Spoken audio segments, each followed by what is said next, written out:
Good evening. Calling to order the regularly scheduled meeting of the El Segundo City Council, Tuesday, June 6th. Please rise. Pastor Rod McKenna from the Bridge Church will give our invocation, and El Segundo resident, active duty, Major Scotty Otten and his family will lead us in the Pledge of Allegiance. Let's bow our heads. Heavenly Father, tonight I am reminded that you have called us, Lord God, to pray for those in leadership, to pray for those in authority, Lord God. And so tonight we come and we lift up our city council, our mayor. Lord, we ask for wisdom, we ask for discernment, Lord God, as they lead this amazing community and city. Lord, we're thankful for what you have blessed us with. We're reminded every day, Lord God, that you pour out your blessings in so many amazing ways through people. So, Lord, tonight we thank you for the people of El Segundo and this tremendous community that you have blessed us with. Father, we ask for covering, for protection. We ask that you watch over us, that you watch over all of our leaders, those in the police department, the fire department, Lord, our school teachers and administrators, those that work for our city, that run our parks and rec. There are so many that contribute to this community, and we're thankful for that. So, Lord, we pray for protection. We thank you that you guide us, that you direct us, Lord God, that you give us discernment, that you give us insight in all that we do. Lord, bless this meeting tonight. We pray this in your name. Amen.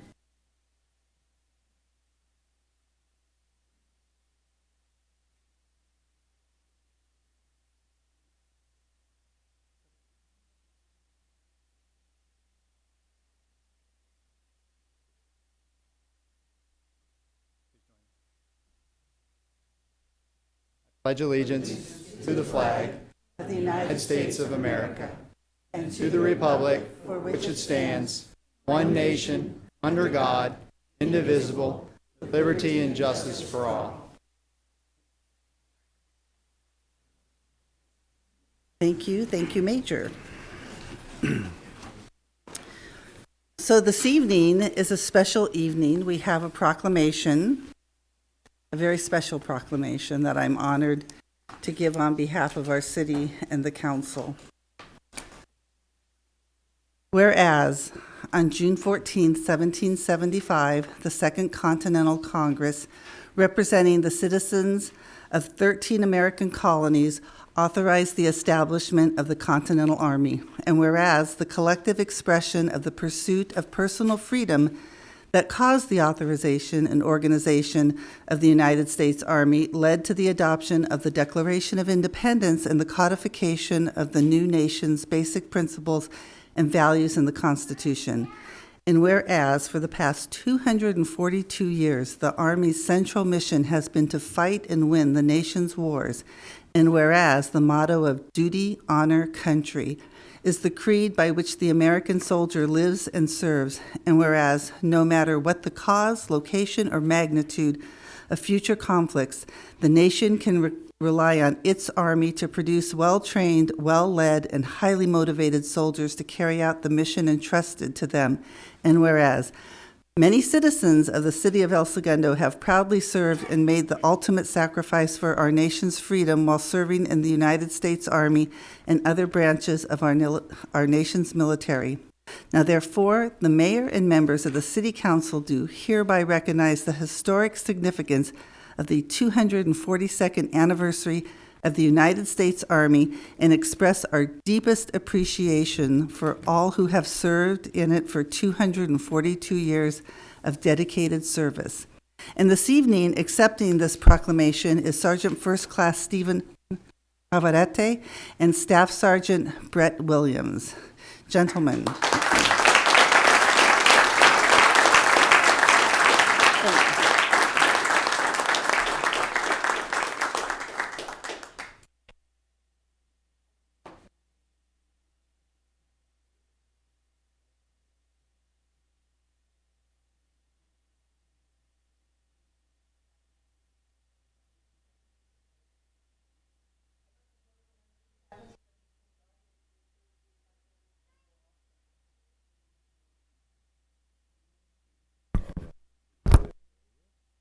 All right, guys.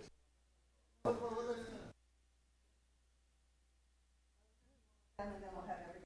okay.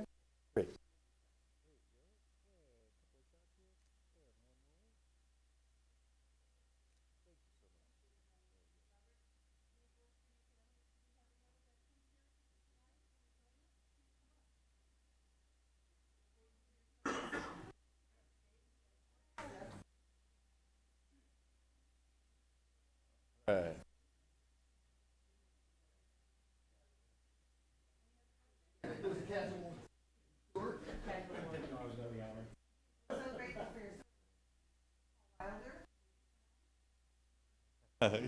know.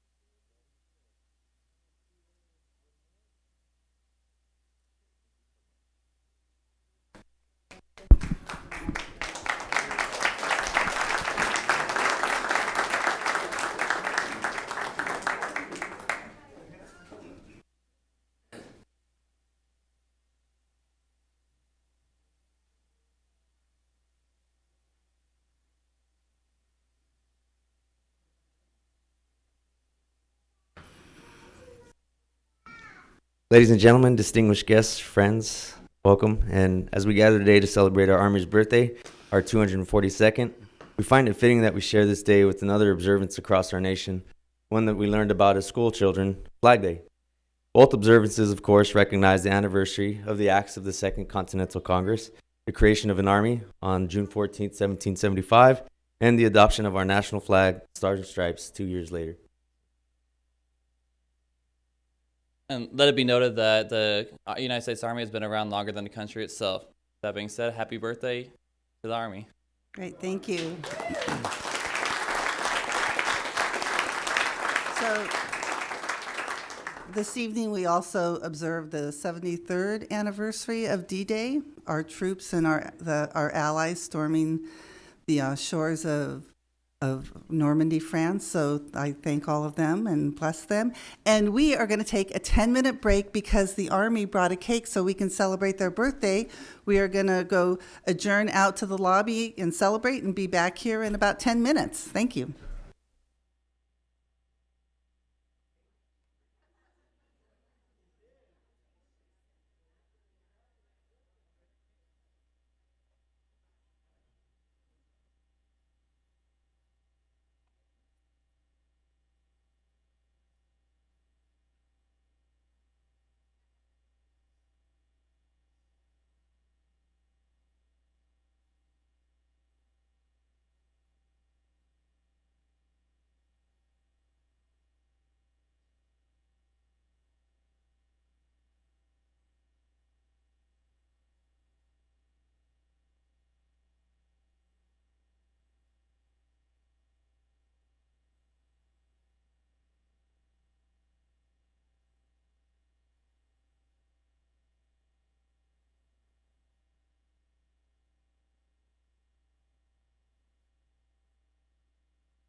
Okay, our 10-minute cake break is over, and we will now resume our meeting. Thank you for everybody who celebrated the Army's 242nd birthday. So, Madam Clerk, roll call. Oh, wait, I'm sorry. Before the roll call. Okay, we have a special presentation this evening that is not on the agenda. Chief Tavera will be here to introduce our two newest officers. Chief. Thank you, ma'am. Members of the council, Madam Mayor, Mr. Mayor Pro Tem, I'd like to introduce our two newest officers, Officer Glunt and Officer Glaza. This is Officer Glaza and Officer Glunt. Have them introduce themselves in a minute. They just started with our department. We're really excited about them. They're two of our youngest and brightest. And we're looking forward to the end of 6 months of them being out there, being a full-fledged police officer after they do their training program. And with that, Mr. Glaza first. Hello, my name's Robert Glaza. I grew up in the western area. I grew up in Westchester, so I'm pretty familiar with the city, and I'm very excited, and thank you guys for the opportunity to be part of the family. Welcome. Yeah.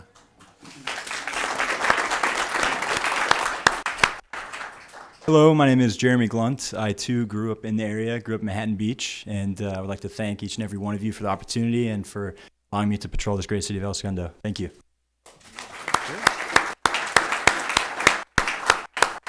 That, they'll answer any one of your questions. But maybe you won't right now. Anyway, thank you very much. If council does not have any questions, welcome. We're thrilled that you're here, and we would like to take a photo with you. Come on Thank down. you. Without handcuffs? Well, sir.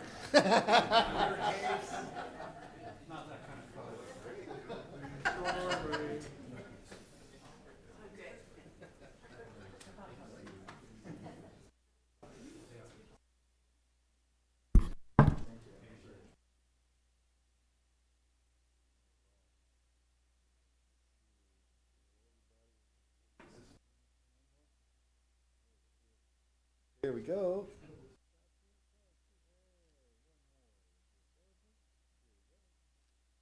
Thank you.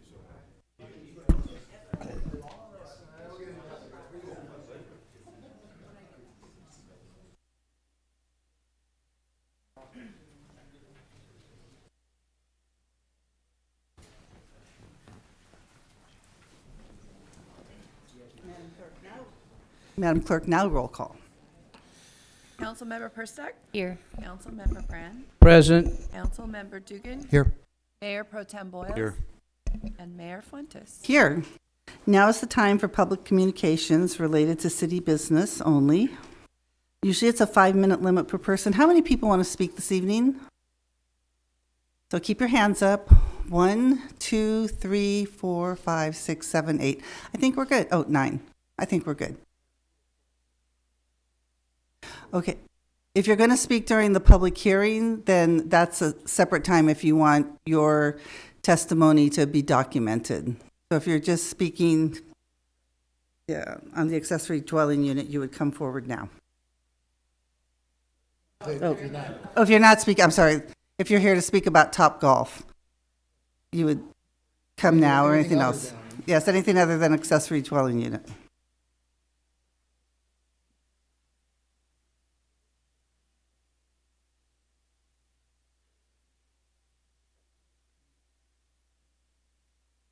Yes, my name is Ron Werner. I live in Manhattan Beach. I'm speaking regarding Topgolf. I spoke to the city council several times over the years since this thing has first started. I'm totally opposed to it. This is a valuable resource that the city has. You have students who are learning the game, learning the values that the game brings. You have adults using this. I play golf there at least once a week. I take lessons there every other week, as does my wife. I've been doing this for many, many years. Changing this to Topgolf turns it basically from what is a great golf course for learning the game into basically a bar. I don't want to be at a place where somebody is drinking, screaming next to me, where they have 4 or 5 or 6 people in a bay, not to mention the additional cost that that's going to bring. I think it's a very poor decision that it continues forward. I think it's actually, we're very blessed that it hasn't progressed at this point in time, and hopefully the City Council recognizes that there might still be an opportunity to stop it. Thank you.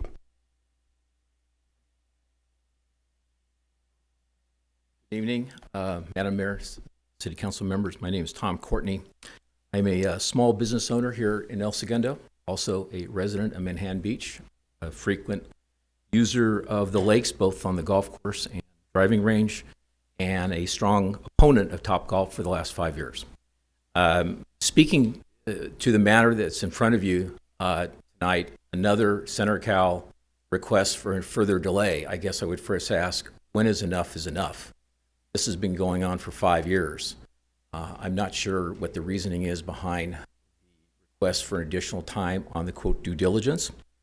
I also note that this matter will eventually come up through the Planning Commission and the environmental EIR. I'm actually probably one of the few people that have actually read the EIR, and will be addressing the Planning Commission there.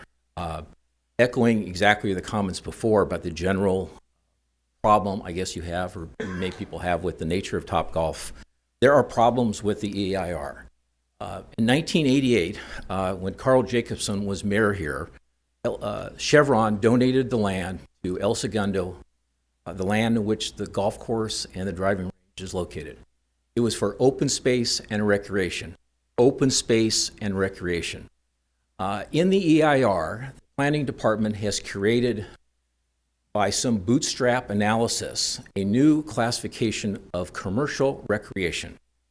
I don't think you'll find anywhere in your planning or zoning documents the concept of commercial recreation.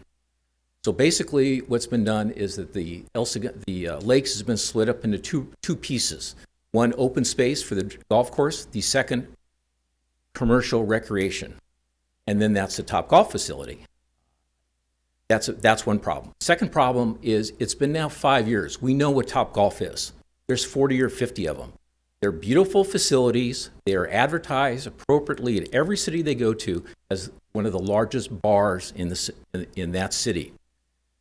The Topgolf facilities in Texas, one of the few states that actually have a taxation on alcohol. These are all facts that were pointed out years ago. Every one of those Topgolf facilities ranks in the top 3 of alcohol sales. Austin, Dallas, Houston, kind of small cities that one may say have other bars.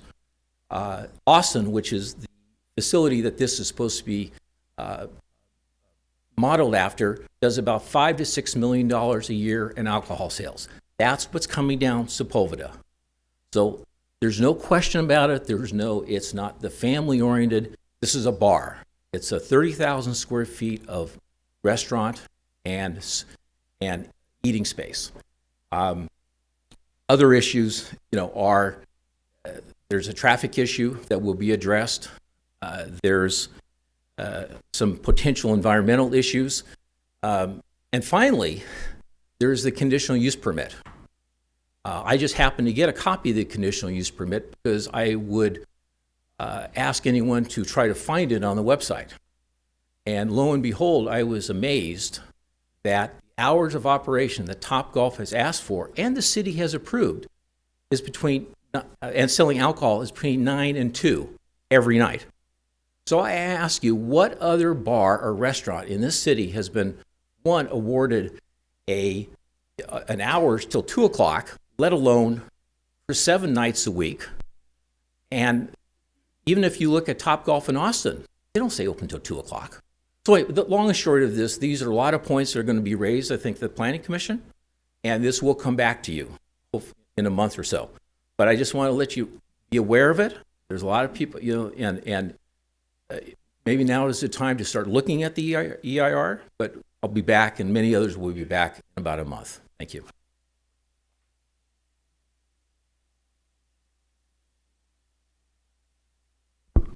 My name's Mark McGid. I'm a resident, I'm a business owner. I'm opposed to the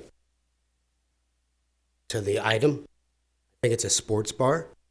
Why put it there on Sepulveda? Don't they do the DUI checkpoints right outside the lakes? I think I've seen it before there. I don't think it's a facility that we should have. The Lakes is a very unique family spot. It'll completely change. I'm not in favor.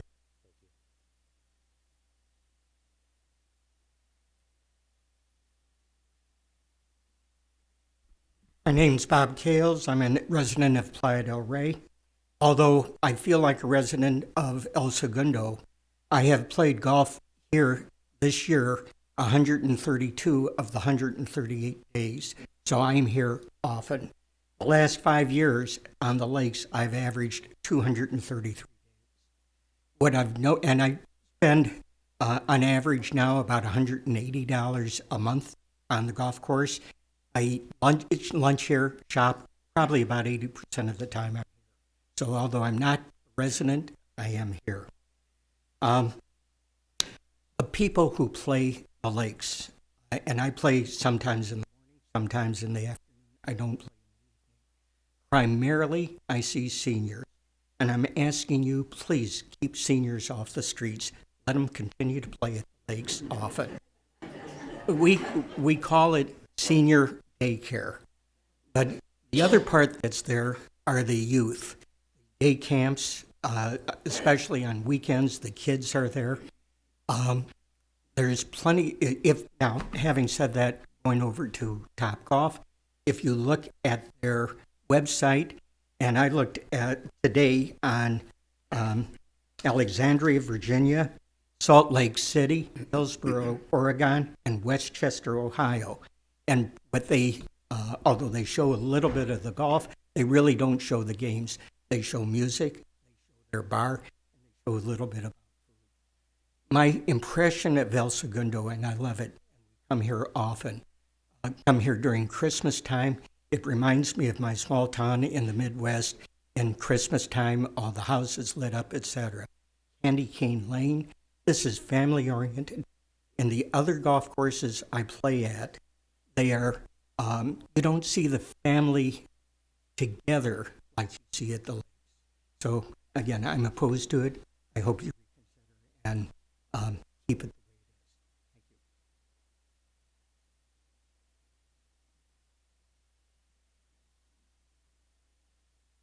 Hi, my name's Dave Atkinson, resident of El Segundo. I'm very aware of what's going on with Topgolf, as I was here when it first began. I live in West Mariposa. Anyway, I am definitely for it. We've been through this many, many times, and it seems that either they're unaware or they're not saying both sides of the story. They'll still be giving lessons to all the young people. They'll still be given driving range lessons if you choose so. The golf course will be somewhat revamped. However, it will be put in a little better condition with some new amenities that will help speed up the play of golf, as well as night lighting, which will also let us play golf longer and through the year. So to interrupt someone's personal life when the overall picture to the city, especially monetarily, is so much different than keeping it like it is very short-sighted and narrow-minded. So I definitely am for Topgolf, and I hope you do move forward with the extension. The extension actually was more for the city than for CenterCal, just for the point of points. So thank you very much.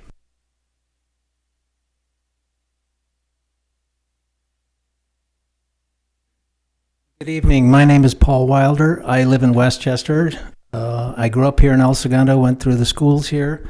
And first of all, I'd like to ask, I hope this is the appropriate time to speak. This is not regarding what the previous persons have said until now, but this is happening in our city, our beloved Mayberry, and I'd like to bring it to your attention again. And if you would, please, since I don't have a watch, if someone could, if I'm at 4 minutes, okay. Well, if I'm at the 4 minute mark and I'm still going, just let me know that, please. Anyway, I spoke before this, so good evening, ladies and gentlemen, Madam Mayor, council members. I spoke here in this city, in these chambers, in October 2016 regarding the display of the American flag at the United States Post Office on Mariposa, and I'm sure everybody here in front of me remembers that. Went through Congressman Liu's office, went through a whole lot of other places and persons, and only Congressman Liu's office was able to help me what I thought would be a permanent fix. That's one of the reasons I'm here. But the main reason I'm here, and again, this is because it's happening in the city, in our city. This is on federal property, but it is in our city, and I have gone through all the proper channels regarding what I'm about to talk about. I have received absolutely zero response. As of about 3 p.m. today, I had heard nothing from the Office of the Inspector General in Washington, D.C., the Consumer Affairs Division of the Postal Service in Washington, D.C., the Consumer Affairs Division in Los Angeles, who opened a case for me on April 28th, a few weeks ago. Mr. Michael Coleman, who was at this meeting, the district manager, who approached this podium as I spoke last October, gave me his personal cell number. I've been totally ignored. But I think there's the main reason I'm here is that 4 times in the last few weeks, I receive all my prescriptions from the Veterans Administration, and per the VA, they require that most prescriptions be mailed to the veterans' mailing address. My P.O. box is in town. This package I have here in front of you, it's unopened. I picked it up at 5:09 this afternoon. It's signed and dated by a supervisor. And this is shown, and you can verify it right now on the USPS website, that it was delivered to my P.O. box 3 days ago at 10:29. I went to my P.O. box at 10 o'clock Saturday night. If you want to see the security footage from the post office, you can see me walking in. At 20 minutes to midnight last night, see that footage too if you need to. Nothing in my box, no notification. This is the 4th time it's happened in about 5 weeks.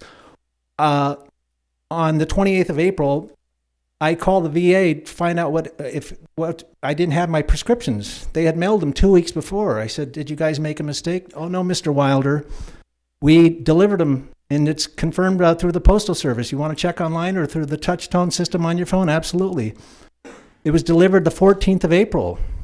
The 28th of April, I went to the post office in person and asked if gave this tracking number. And I said, "Can you tell me what happened to this package?" The guy went back into the warehouse. In fact, this very same gentleman, he found it. In the interim, I had run out of 2 of my prescriptions. The replacement prescriptions were also sitting back there. So there's a pattern here, and I personally think, and I'm bringing up the issue with the flag because I think somebody has a vendetta against me. There's a pattern here. I have documentation, very complete documentation. This is a copy. I just sent it overnight to Congressman Liu's office, to Janet Turner, the representative, which she'll receive tomorrow morning. So I just want to let you know this is happening in our town. And by the way, when I went to our post office last night, on the way out of the parking lot, Old Glory was flying in darkness. Okay? 73 years ago, at this very moment, our countrymen were being blown to bits, atomized. And it's an absolute disgrace that this is happening on federal property. No one is doing anything about it. So I bring it to your attention. Please, City Council, I know this is maybe outside your purview, but this is the city of El Segundo, and this is happening in our town. And this should not happen. Our flag is being disgraced and dishonored. And the millions of men and women who are lying in cemeteries all around this planet, I'm doing this for them. There's a thing called honor, and I have to stand up for it. I had my pocket knife with me last night. I was tempted to cut the rope, but I don't want to be arrested for destruction of federal property to save my flag, our flag. Your time is up, Mr. Wilder. Thank you.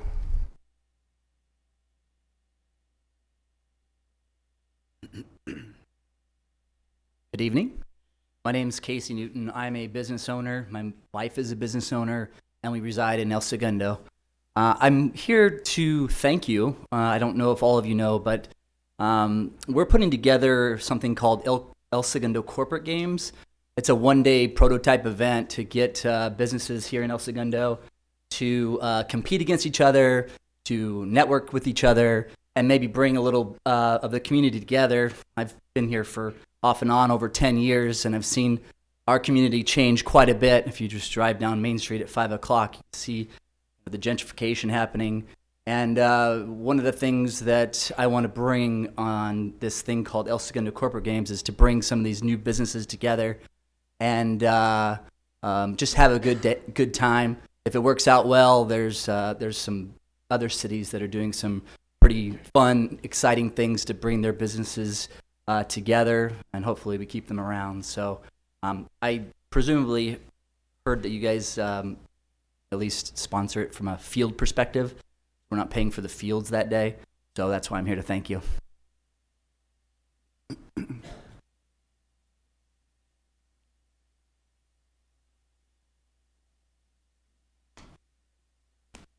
Hello, my name is James Fuentes. I'm a lifelong resident of El Segundo. Paul Wilder is my uncle. I'm here to support him. I accompanied my uncle to the post office one evening a couple of years ago and was very surprised to see the flag flying on federal property in darkness. I took pictures of it, and I believe those were placed on the website a few months ago when Paul spoke. That evening, the officials from the post office seemed to be pretty willing to remedy the problem, and apparently they haven't. And I think that it's a strange coincidence that now all of a sudden he's having these problems with his mail. And I guess the sad thing about it is that it doesn't really surprise me a whole lot. And again, I'm just here to provide moral support for my uncle.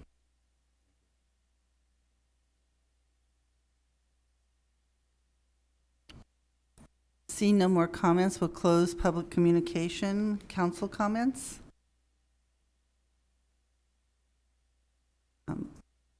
I have a few things to say. We will address the Topgolf issues when we get to the Topgolf item.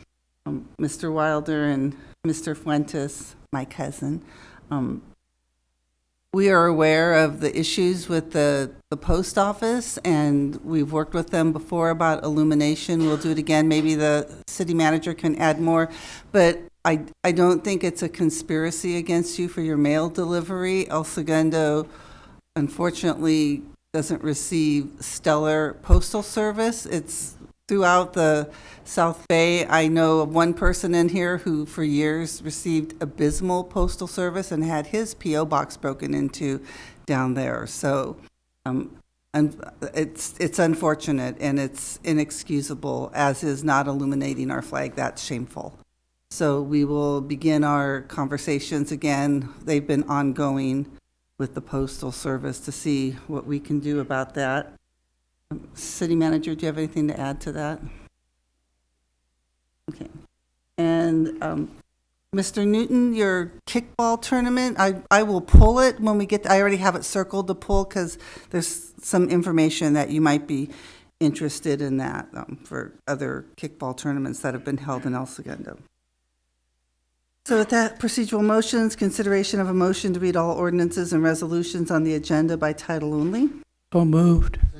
All in favor? Aye. Opposed? I'm in favor, to be clear. 5-0, thank you. So, item B, special orders business public hearing. This is time and place here for fixed for a public hearing, consideration of possible action regarding environmental assessment number EA 1177, zone text amendment number ZTA 16-06 regarding accessory dwelling units, ADUs, in residential zones.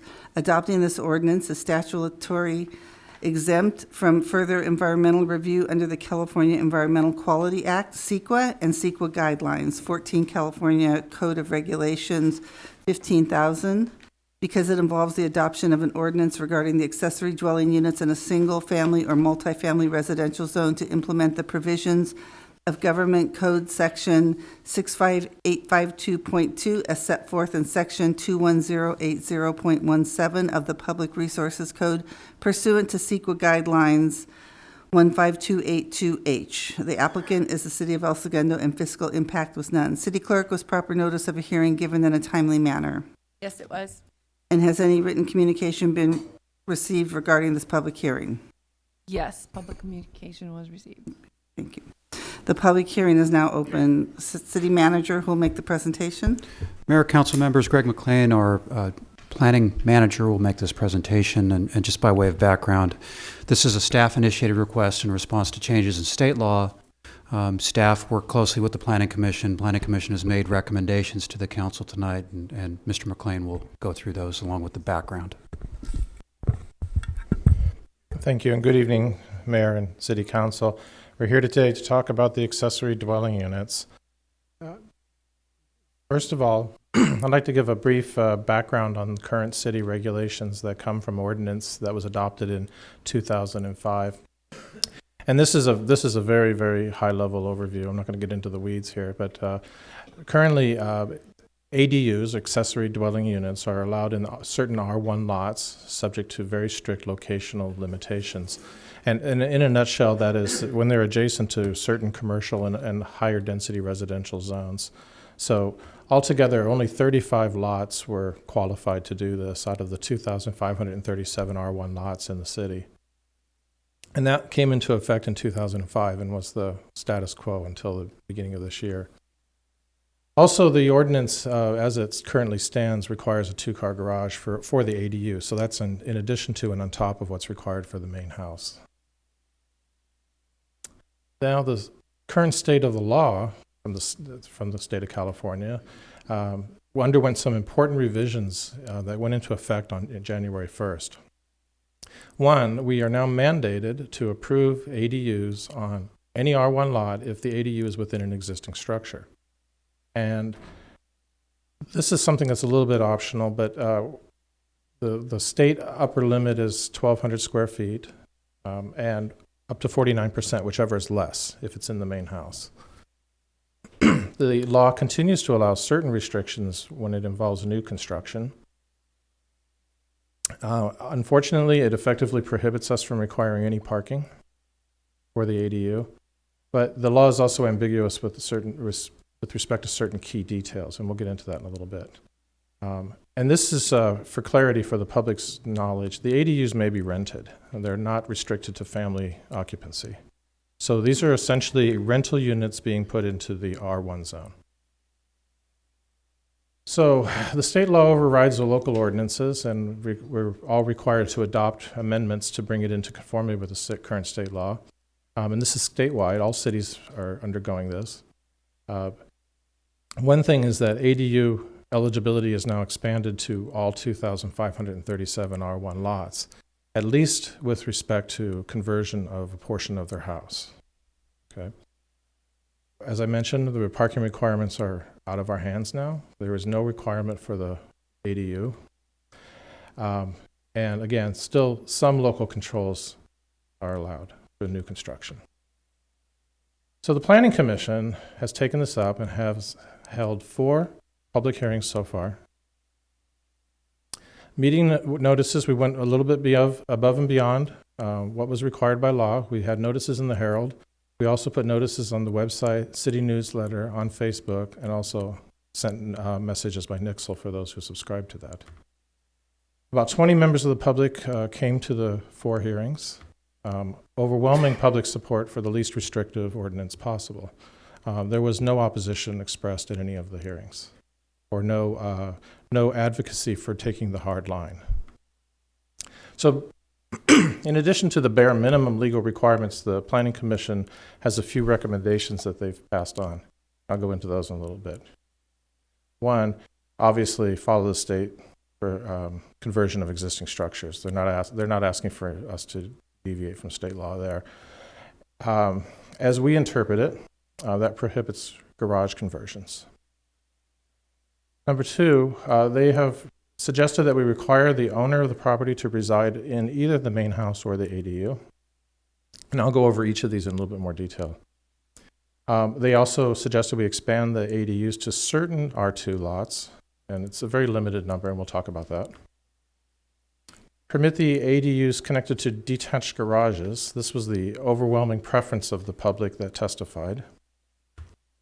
Maybe not connected to the garage per se, but definitely detached from the main house. The Planning Commission recommends setting the maximum size of these at 800 square feet. They also recommended that we preserve the rights of the original 35 lots, so that would mean that they could have ADUs that are not necessarily attached to the garage, and they wouldn't be limited to the 800 square foot rule. And lastly, to release covenants on existing accessory structures.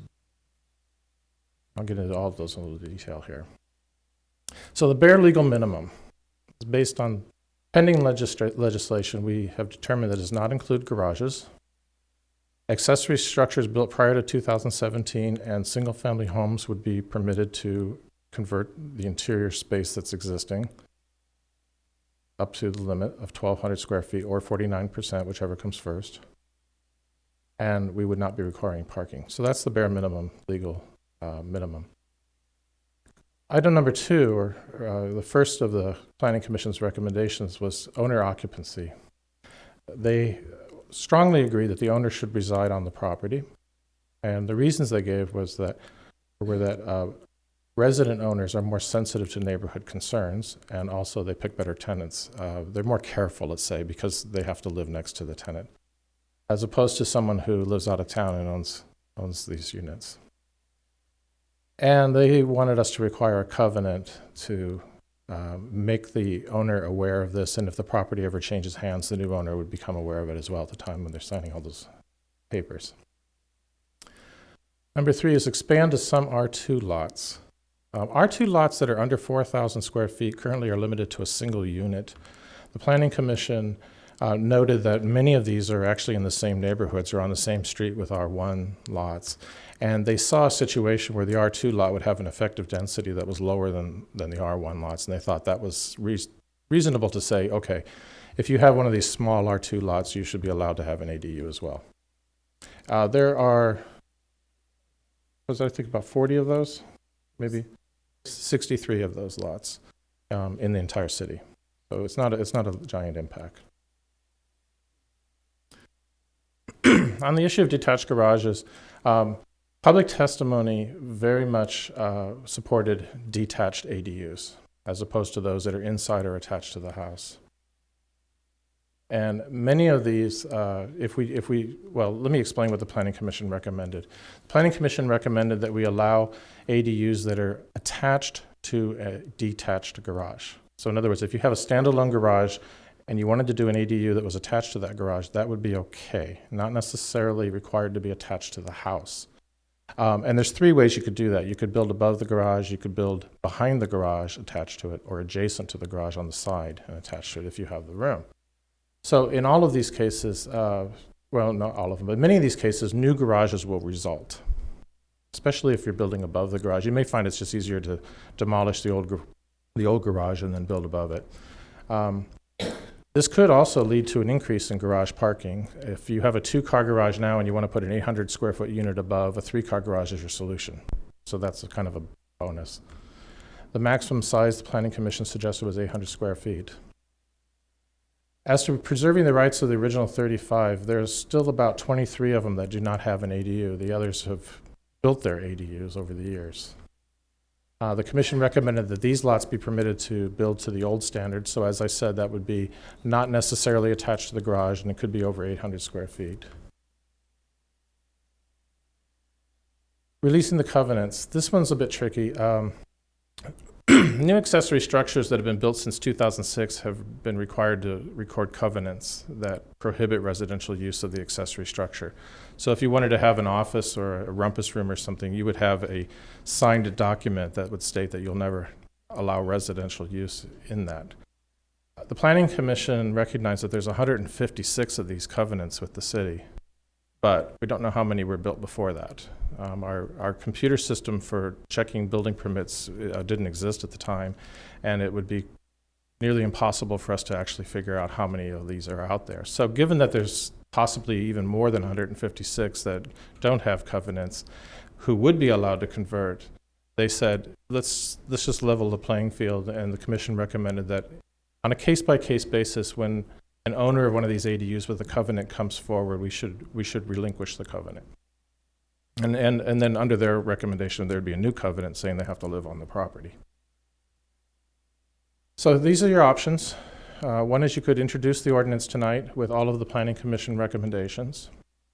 You could send it back to the Planning Commission with instructions to modify certain of their additional features that are above the bare minimum. Or you could just say bring it back down to the level of the bare minimum. And you could continue the public hearing.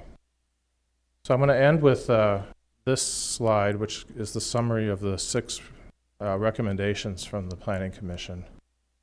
And at that, I conclude the presentation and available for any questions. And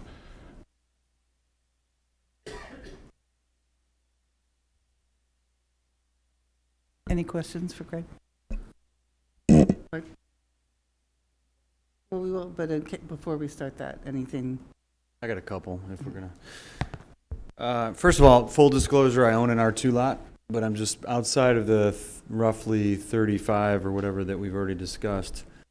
Can you maybe put a little context to why, it might be a state law thing, why R2s were exempted, they were not included in the state legislation, number one. Number two, a little bit of the thought process from the Planning Commission and staff as to why we can build adjacent to a garage, but if I was like on Center Street today going to my son's performance, occurred to me that every house on Center on that block has a garage in the front. And it would be difficult for them to build an ADU from a practical standpoint. So why we are not allowing ADUs that aren't attached to the garage. So 2 questions there.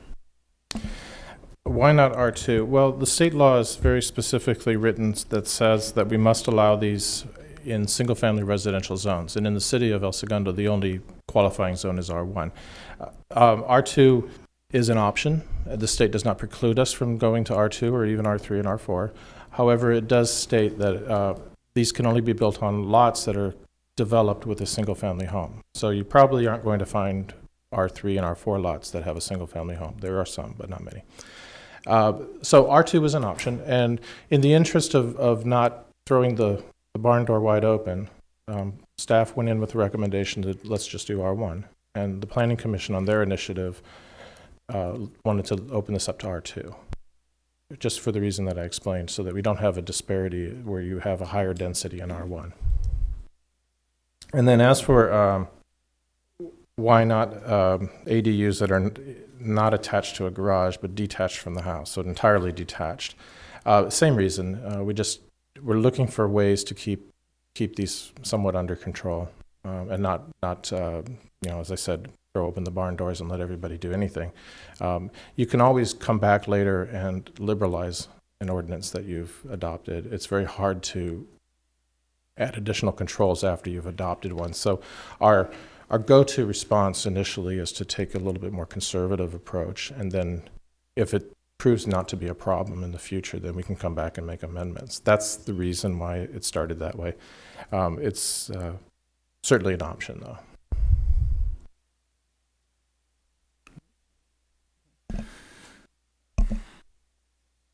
Thanks, Greg. Also, how are other cities adopting this legislation? Are they putting this into practice? Most of the cities that we've talked to, especially in the South Bay, are adopting almost verbatim the language that they're getting out of the government code from the state law. What the problem is, it's not a very well-written law, and they're going to be confronting a lot of the issues that we're trying to address up front down the road, and it may be very difficult, maybe somewhat surprising, the results that they're going to get. That's my opinion. I like our approach. We've kind of thought it through, and we've anticipated some of the problems and put those in here, but most states are just adopting the language without a lot of consideration. There are a few cities that are ignoring it. They'll probably be confronted by a resident eventually that wants to do this, and then they're going to have to sort that out. I don't recommend that course of action. Mayor, is it appropriate for an observation now, or should I wait until Let's after wait till after public Thanks. communications. Thank you. And it has gone back, right, for clarification? Bloom, is that? There was a follow-up bill that is still pending approval in the Senate, I believe, that adds some clarification to the definition of accessory structure. And it is based on that we're proposing the understanding that garages would not be included as an accessory structure. And we feel that that's a defensible position, and it doesn't make sense to not take that position, because we really don't want to see garages converted. It's like all the bad double. Thank you. Okay, so now the public hearing is open for public input.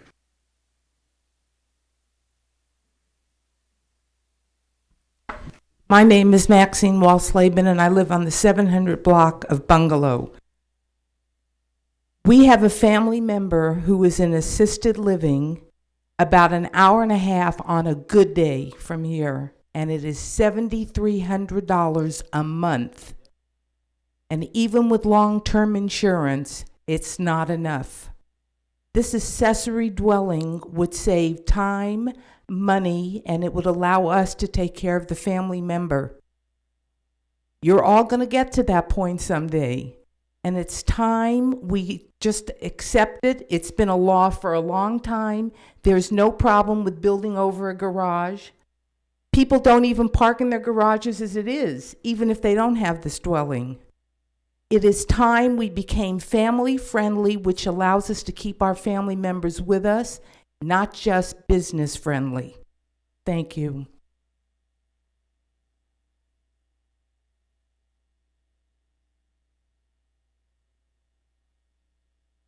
Take a picture with the veterans, and I talked about the El Segundo games, and I get to tell you about the fact that I'm sitting on permits for the ADU with 3 new garages. And so that's my comment. My question is, you had options up there, but there was no timelines to the options. So as somebody who's sitting on plans, waiting for the old set of plans that conform to current policy or another set of plans that would be more compliant, do you have any additional information on timing of those options?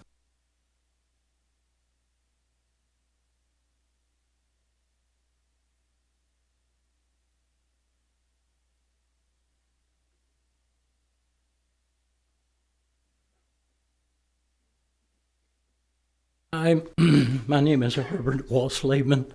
I live at 747 Bungalow. I've lived in this town for a long time.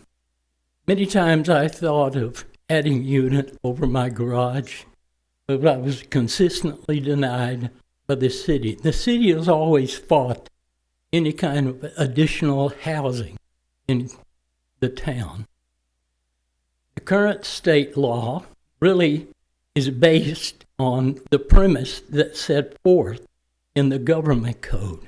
I hope you have read that, because I want you to follow the spirit of that code and quit putting so many onerous conditions on people who just want to provide some housing for family members who are entitled to their own privacy, to have a place to live where they can be within a family unit.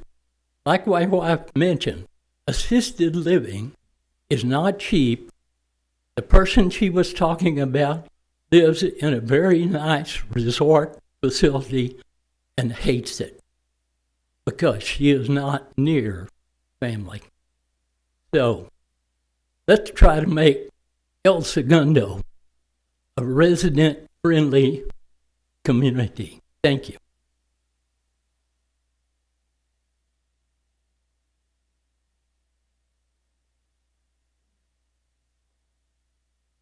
Sorry, I was texting my brother. My name is Christina Biggerstaff. I am a resident. I live in the 800 block of Eucalyptus. My concern is that planning has gone ahead and proposed these rules, but there are so many setbacks that affect my property specifically. I'm a corner lot, and my house was designed sideways.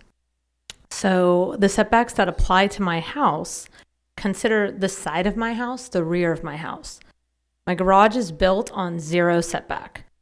So in order for this to work out for me, and I realize planning's hoping that nobody builds these, that's why they're putting these rules into place, I would like for you to consider that they need to go back and further evaluate how in a situation like mine, I'd be able to build this on my lot, because if I were to take the current setbacks in, my garage is right on the property line.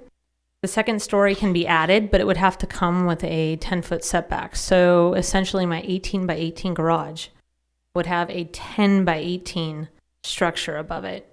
And this is all that could be built. If I were to go behind the garage, it would essentially attach to my house, because it would have to be set back so far from what is the back of my house, considered the side per city code, and the side of my house, which really lays out to be the back. And I think that there's a lot of corner lots that are in the same situation as me.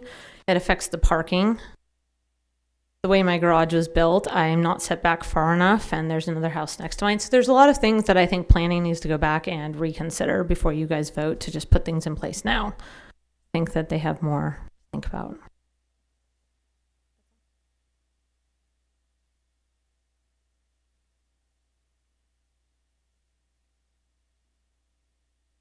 My name is Kimberly Cole. I'm a resident in the 500 block of East Walnut. And I attended several of the planning meetings, so I'm super familiar with what the Planning Commission recommends. And my observation for this, I'm a new resident to El Segundo, and we chose this city out of all of the cities that we looked at in Orange and LA counties. And the reason we chose El Segundo was because of the people. Okay, the schools too, but the people. And there's, yes. But what I've observed is that everyone on the planning committee was very aware of the double-edged coin that ADUs offer. In that, yes, they offer a place for our families to extend and unfold themselves within a property. And then there's the fear. They open the door to Airbnb. They open the door to a rental community. But in every meeting, there's not been a single person who says, I have the right to make money on me. It's all family. It's everybody just wants to be able to, let their kids, and that's why we're here. We bought a 1,000 square foot home, and my daughter and son-in-law and 2 grandkids are going to be in it, and hopefully I'll be in a granny flat on top of a 3-car garage. So I guess what I'm asking of you is, I do hear that some people feel the Planning Commission's restrictions are too onerous. I also have heard your point that it is easier to lessen ordinances than to impose tighter ones. And I think the fear of widespread profit-motivated ADUs have been contradicted by the public testimony. Thank you for your time.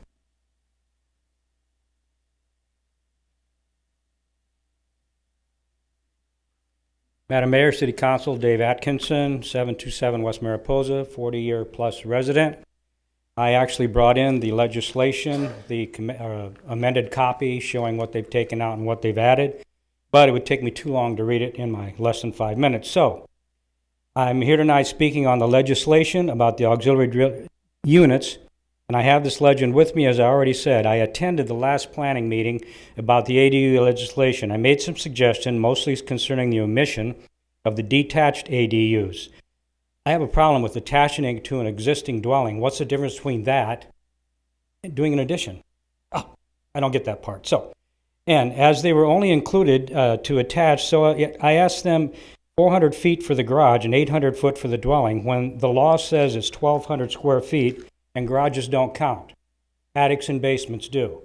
So therefore, the 1,200 square feet should be put back into this. This is the recommendation, and that is how it's printed in here in law. And I'll be glad to read that if I have the time. So they opened the discussion, and they went back and forth, and they all said, no, we're not going to do this any longer. We're going to kick it upstairs to the city council, which I am aware of also how that happens, and that's fine. So it's hard for me to think that the city council would ask those residents interested in adding an ADU that can only be attached to knock down existing barbecues, patios, decks, kids' playhouses, pools, spas, and so forth, and let alone it's a lot more expensive to add to something when you bring in the earthquake element, so on and so forth, than it is to build from scratch. If we simply adopt this current FAR of 0.6 and apply it to all existing lots, be they R1 or multi-use, R2, whatever it may be, It would be very easy for the city and the residents to follow these procedures and help to stop possible lawsuits in the future. There's two quick examples. If a 5,000 square foot house with an FAR of 0.6, that means you can have a 3,000 foot dwelling. Let's assume you have a 2,000 foot dwelling on there, therefore you'd have 1,000 feet left to build your ADU. Example 2, if it's a 10,000 square foot lot, there are a lot of them in the city. Don't be misled by, gee, Dave has the only one. There's 15 on my street. And you use that same equation, you have 6,000 square feet of buildable existing for a home. So if that home at this time is 4,000 square feet, that would leave 2,000 square feet to build an ADU. However, the state's maximum is 1,200 square feet. Therefore, this would fit whatever we're all looking at. And these examples and all others would also work if we just use the FAR of 0.6. For every lot size, it's so simple and so easy. It also makes it a lot easier for the residents to understand it, the city to understand it, and to push it through planning and so forth, permits. We're going to have permit fees for this. We're going to have other people, and most of them will be family members. If I build one, I'll be honest with you, for me and Carol, I'm pretty doggone old, and my son's having trouble getting upstairs. He is a handicapped person. So for me to build in my second level in this case, I can have a one-story house, have someone come in and take care of me, my wife, and my son. My son, other son, can take over this other house that I own and actually look in on us once in a while before we leave here, if he wants to. So it shouldn't be whether I like it, you like it, or whether any of us like it, or should we not. It's something that is long overdue. How can anyone, be an elderly, a disabled, children, or anyone else, how can they possibly come here and enjoy all the beautiful things that we love about El Segundo? Who can afford it? Who in this, even the panel up here, who can afford to buy a house for your child or for your elderly parents or for yourselves for that matter? If I didn't have this place 40 years ago, I'd probably be somewhere else, which that might be good. But anyway, I would be happy to show this legislation to any of the panel that would like to see it. But again, the most important aspects that they've overlooked here is there should have to be detached without a garage. Like was stated earlier, most of the homes have garages in the front. They use them for all things except cars. I actually use mine for cars, but to build a garage in the back and then build an ADU doesn't make any sense. The 1,200 square feet is the current law. That's what should be substantiated. As for building above a garage, that's where your renters come in. Old people don't climb steps. So thank you very much for your time. And again, I believe those are the important points of detachment away from the existing structure and the 1,200 square feet as the maximum that the state has proposed. Thank you for your time.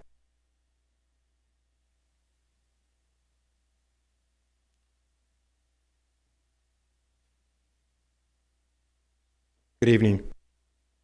My name is Jim Stone. I reside at 1208 East Walnut Avenue.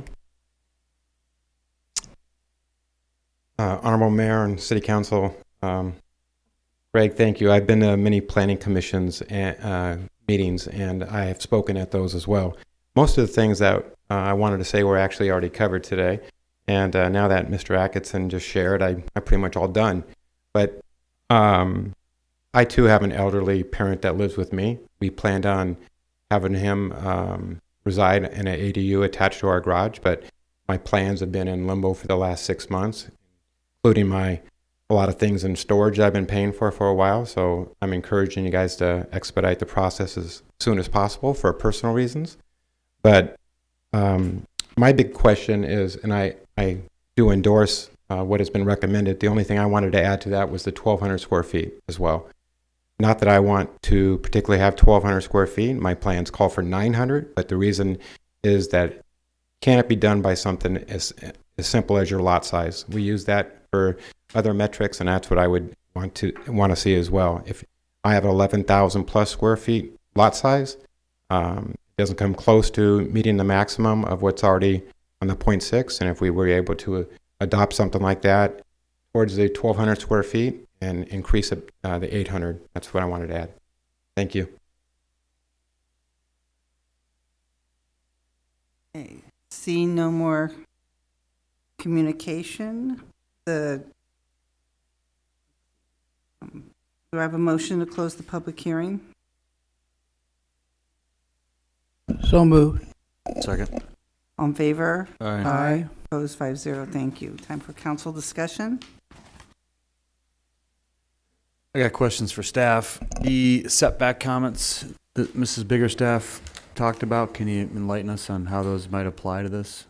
The state law allows or requires a setback, but it cannot exceed 5 feet. So even though her front yard, which is her side yard, is a greater setback, we would be limited to a 5-foot setback there. So it would apply to all interior and interior and rear lot lines. So that's across the board. We don't have any control over that. So it's not as bad as she thought. Okay.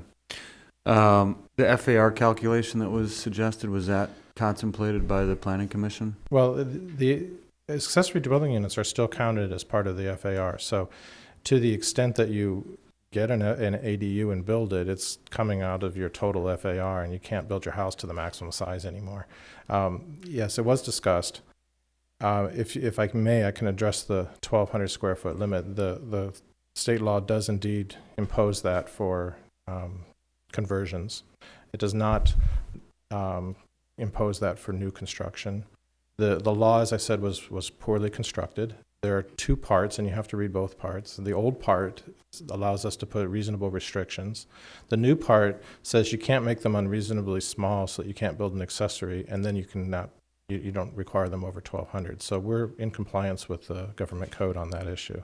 But with regard to FAR, yes, it applies in every case. And is the difference between a remodel and accessory dwelling unit is that an ADU has cooking facilities? In both cases, in all cases, ADUs are required to have everything necessary for living. So cooking, sanitation, living space, and place to sleep, to lie down. Those are required in all ADUs, whether they're attached or converted from an interior existing structure or not. So with our current zoning, can anybody get is it possible for somebody to get an ADU? No. As I mentioned, there are 35 lots that have been identified that meet all of the qualifications, and only those 35 lots are allowed. Because there have been periods in our history where people could do them, or a law was passed and then sort of retracted, and you could go out 500 feet around your house and ask your neighbors for permission. You had to send them a notification. Yeah, that's not the case going into this year. That was not the case. So historically, perhaps, but not recently.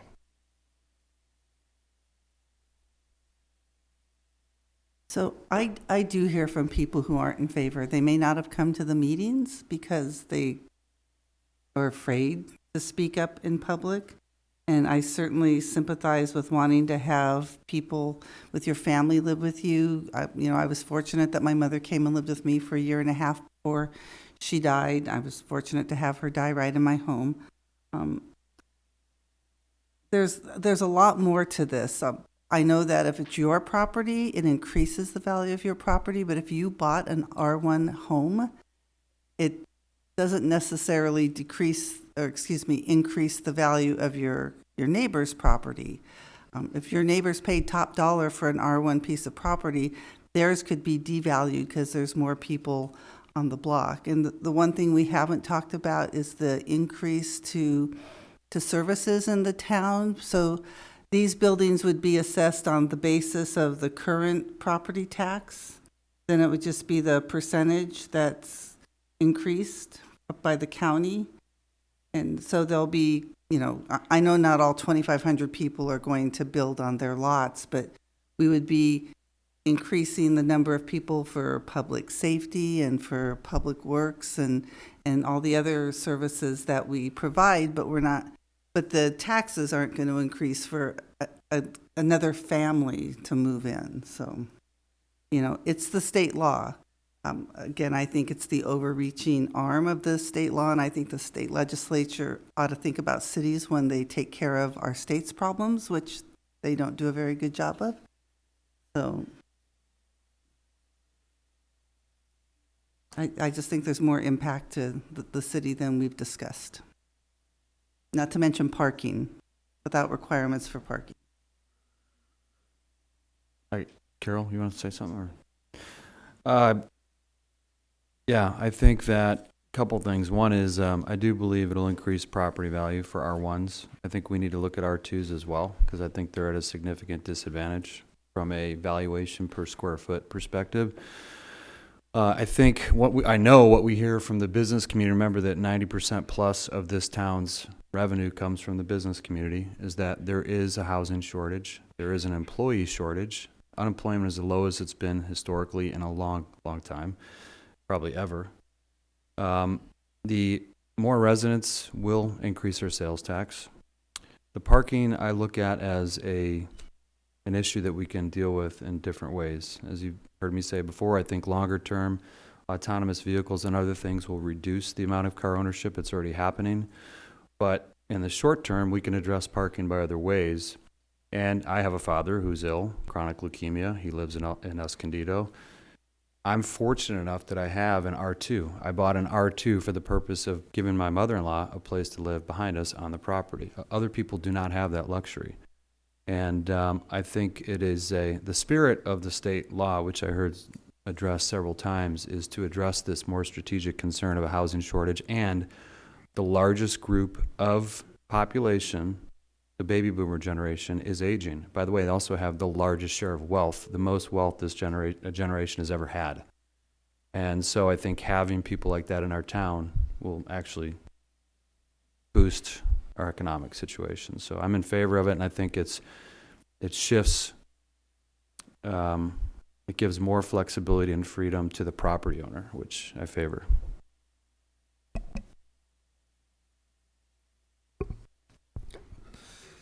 I'd like to share that, I think that a private landowner ought to have the ability to really do what they need to do on their property within the guidelines of good spirit and good community here. So, and when I hear the people talk about the burden of having to care for someone with either assisted living, whether it's an aged or a physically challenged person, I think that refusing them the ability to do this I think that's unconscionable, to be honest with you. I can't, there's no compassion, there's no understanding for what it takes to care for someone and to make them independent and make them feel good about themselves. So I think that, the state, with the housing issues, I bought an R1 lot, I live in an R1 lot, I like to have one family on that lot.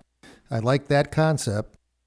I also don't mind if I have to, if a family has other individuals that are independently being cared for in an ADU, I'm okay with that. It doesn't bother me a little bit.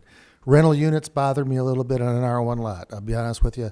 Having multiple families or multiple entities that are independent of each other, no relationship on the same lot, I think that ruins the spirit of an R1 lot. So, I think we need to do something about allowing people to make these developments. I don't think that there ought to be as many size considerations as we've got out there. I think the 800 square foot thing might be a problem, and I don't think there's a big problem to go moving that to the 1,200 square feet like the state code says. So I support the state. I'd like to keep it within the families if I can. I don't know how to enforce that. I don't know how to do that. That's the difficult part of it. But I'm willing to think that, I don't want any strangers living in my backyard, and I don't think my neighbors want any strangers living in their backyard either, so I don't think it's going to be a problem. I think it's something that's going to be reasonably managed, and I want to support it. But I want to make sure that we've got I don't want to burden people with too many constraints where they can't really accomplish things they need for assisted living and everything else, and I think this may do that a little bit. Can you, pardon? No, I don't think so. Publication is closed. At the end, you can make a comment at the end of the meeting, at the public comment period.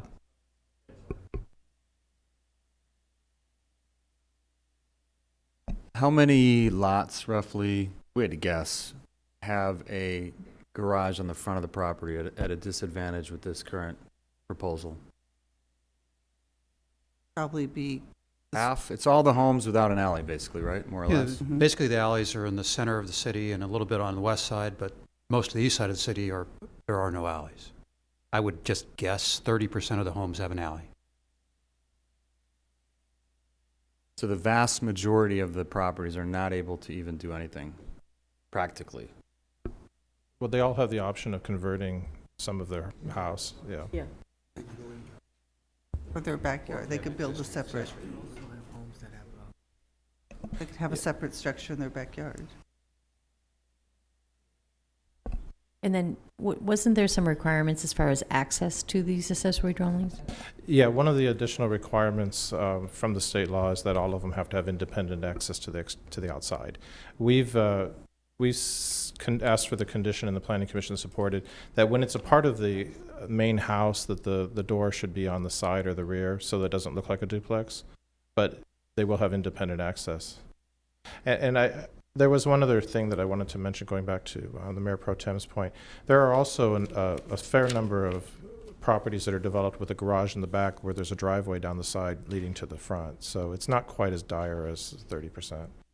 We really just don't know the breakdown, fortunately.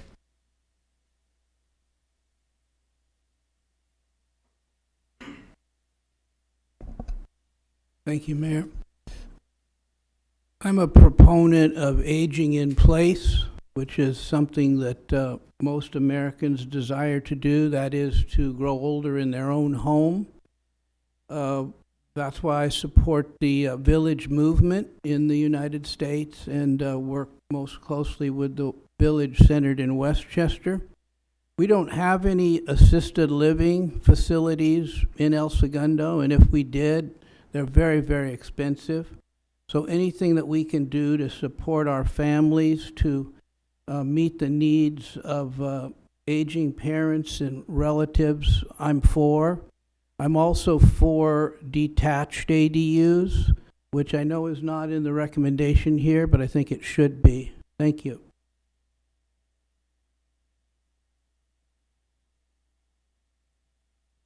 Could we propose, if we vote, and we'd have to vote on it probably, I assume, right? But could we propose that the Planning Commission consider detached ADUs as part of this language? It doesn't have to go back to the Planning Commission. I mean, the council can make that decision.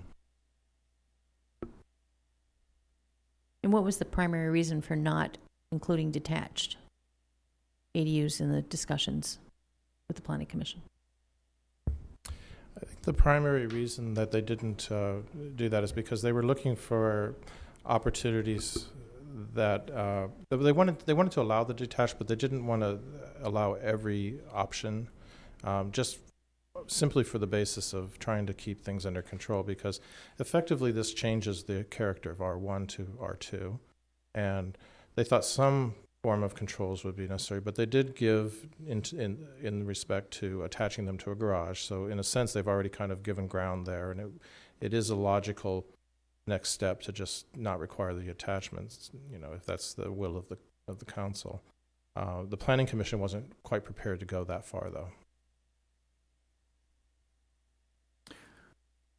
If there was just an onset of excitement, enthusiasm for this, the planning department have the staff to deal with this? Planning does. Building is rebuilding, but yeah, we can manage it one way or another. We can do this. I know you did a fair amount of outreach, and I saw some stats from your assistant, Greg, about 300 people at least had looked at a link through electronic means like Constant Contact, Facebook, etc. But we had 22 or 20 show up, and all were in favor. So, as you know, I support the ADU. I support, as Dr. Brand, detached as well. But I think it's incumbent upon us to spread the awareness with the community that this is coming, because to Mike's point earlier today, as soon as somebody starts building in the backyard, all of a sudden this is on people's radar. And I think despite our best intentions, I don't know that we have done enough to get the word out yet what's coming. Just an observation.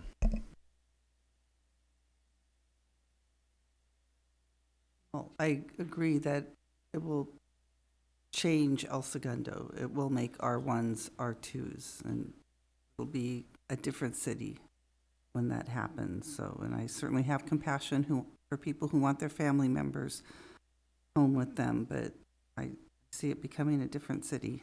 So I am in favor of the Planning Commission's recommendations.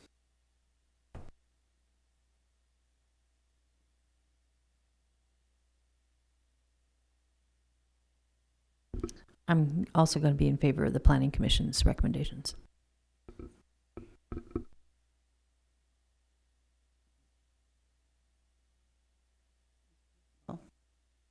Make a motion and see where it goes, so. Want to make a motion for the Planning Commission?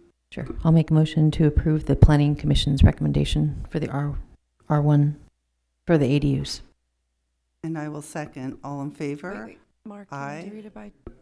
Oh, sorry. It's just, this is you Getting ahead of myself. introducing it. You won't adopt it until Yes. June 20th? It is an Thank you. introduction, but if, To move it forward. yeah, to go to the second read, now if we move it forward and there's really not a majority of support for it, then you may want to inform us of that now, and we can go back and work on. Right, I making mean, that's what I'm revisions to looking it. for. It sounds like it's a 2-3. So we need to find that out now and see then what the next motion is. Because if the council wants staff to go do further work on this, that'll just get delayed by a couple of weeks when it comes back for the second read. That's up to council. Do we have a third vote for the Planning Commission recommendation? Third support? No? Not from me. Okay. All right. Can I move that we, do you want to make a comment, Mike? I appreciate what the Planning Commission did, and they took some really tough criteria and put together a decent plan here, and I respect what they did, and I appreciate that. Again, I'd like to open it up a little bit. So there's some tweaking that needs to be done. It's not far off, but there is some tweaking that I'd like to have done to it, so to accommodate. And again, it's the people that we care about that we want to serve here. So thank you for the Planning Commission for all that they have done on this. I do appreciate that. So we're not going back to the Planning Commission, though. You're going to propose something else that. Well, I was going to propose that we adopt the Planning Commission's recommendations with the caveat that you could do detached ADUs as well. I don't know if that satisfies your concerns, And then Mike. I was going to go to kick the maximum to the state registered 1,200 square feet. Those two at least, but there may be some other issues that we want to bring onto the table here. So I agree that the challenge is we got how many people right now in limbo with permits. I think we could come back, we could adopt the 1,200 and the detached, and then come back to the Planning Commission if they have further recommendations, something that was missed, right? I'm looking at Greg. Yeah, Both of them. that would be direction to adopt a new ordinance. But you could proceed with what you've recommended and adopt that, and then we can come back with a clarification ordinance later to make further tweaks if necessary. Okay. So then clarify, the staff would go back. We would have to do the first read at the next meeting because of the amendments to the ordinance, but staff would come back and basically allow the ADUs on all R1 properties, whether they're attached or detached, and the maximum size would go up to 1,200 square feet. Can we use some clarification on that 1,200 square feet? What happens if the house is not 1,200 square feet? Can they build? So lot coverage sizes. So if the house is 1,000 square feet, the ADU, becomes the ADU. Yeah, the larger one would be the main house, and it's quite possible they could flip it. We can check to make sure that there's language that it requires the main house to be forward, and an accessory in the rear, Yeah. or side by side if you have a corner lot or something. So we can take that direction and work that into the ordinance as well. So can we discuss, I'm not totally opposed to a separate ADU, but 1,200 square feet, It's very that's large. big. That's It's bigger than a lot of house. houses It was in bigger, town. yeah, than my house. So my first house. So at what point is it not an ADU? It's Yeah, I mean, I'll go with the detached, but at 1,200 square feet is very large. What's a typical studio apartment square footage in town? Sorry, Greg, with all the trivia. 600, yeah. I guess the consensus is 600 square feet for a So studio you could apartment. have an aging set of parents, right, who might have separate beds, because that, unfortunately, that tends to Yeah. happen, I hear. I'm not quite there yet in my marriage. Not every night, anyhow. It's getting late. But too much information. To me, 1,200 doesn't seem that, two studios side by side, it doesn't seem egregious. But A 1,200 square foot unit would still have to fit on a lot coverage size and everything else, correct? Combined with the main house, it would still have to Yeah, it's still the comply with the 0.6. FAR. Yeah, so it still has to meet the lot coverage. It's just a matter of, if they put plans in today to do that, they'd be allowed to do it, correct? With the accessory, because it's accessory living now, you can't, but, As an addition to the house.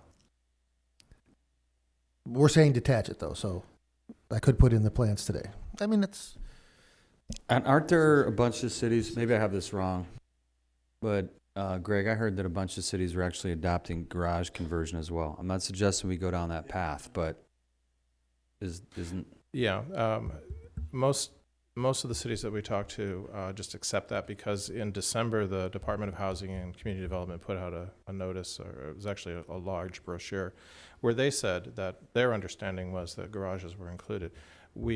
Subsequent to that, this new clarification bill came out, and we're confident that it will be approved and we can use that. I just don't think that there's any good that comes out of allowing garages. Yeah, no, I was just making it. the point that we aren't going to the extreme that other cities have adopted, right? Exactly. We're still more moderate in Exactly. approach, even with these changes. Yeah.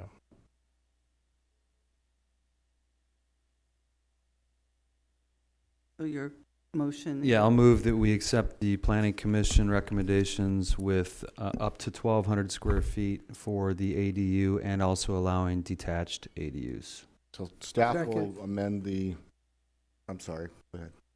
Second. You need a second? I second it. Okay, I still don't like 1,200 square feet, but I will go for separate. a motion and a second. Yeah. Any more discussion? Yeah, so we have to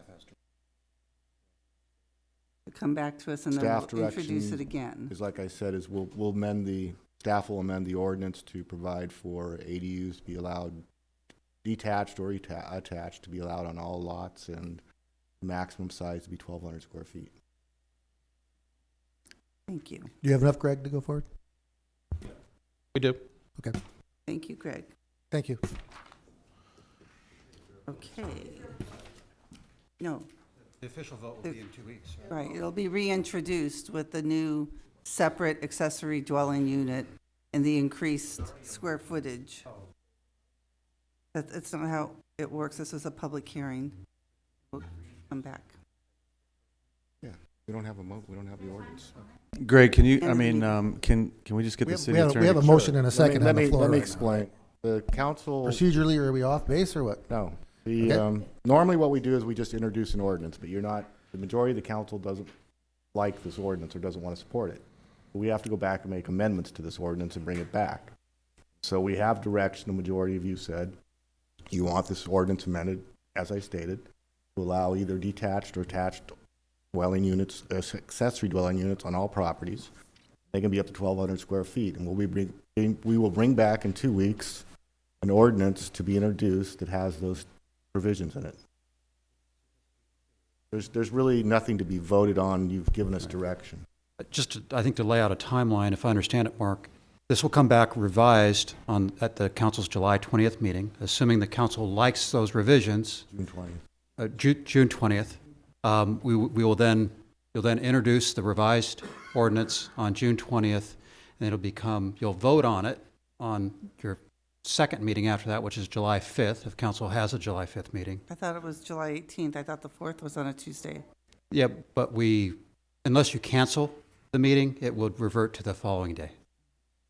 So July 5th, if you have the July 5th meeting, the ordinance would be voted on July 5th, and it becomes effective 30 days after that. Is that correct?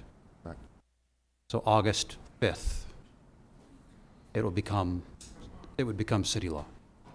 And that's not a decision that the council can really change. That's our process, and that's the same process that other cities follow to introduce zoning regulations. Thank you. Okay, we are going to take a break. It's 8:41. Let's come back at 10 to 9. Sorry.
All right. We are back.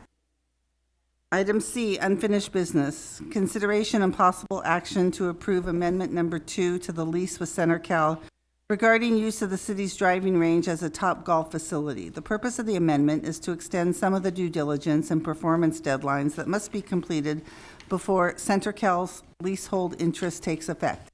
Fiscal impact $48,950. City manager? Mark Hensley, our city attorney, is going to present this item. Mayor and council, this is a request by CenterCal to extend the lease to extend the due diligence period in the lease from July 1, 2017 until September 30, 2017. This, just for the public's edification, this relates to the lease agreement between CenterCal and the city of El Segundo that will provide for the El Segundo driving range to be turned into a top golf facility, and there will be some other improvements to the existing golf course. There are some additional deadlines that are being extended to dates that are before September 30th, 2017. None of them are significant as far as the holding up the progress of the project, but there's just additional time that is needed by CenterCal and Topgolf to meet some of these conditions. It's actually that's all I really have to say from the staff report. I'd be happy to answer any questions you have. Council? Yes, sir. Does this have any impact on the date of the planning commission? No. Well, Is let that me say scheduled this. for this Thursday? Let me say this. Currently, CenterCal failed to request their extension. I should have put this in the staff report. We were kind of rushing yesterday. CenterCal failed to ask for their extension in February to get the deadline out until July 1st. So technically, in the moment, we're sort of in limbo. We would have needed to come back for an extension in any case because this is not going to get to the council until the end of July, the public hearing. So currently, we are in limbo and there is no agreement, and this needs to be extended for that reason also. What if we weren't willing to do that? Where would we be? We would be done.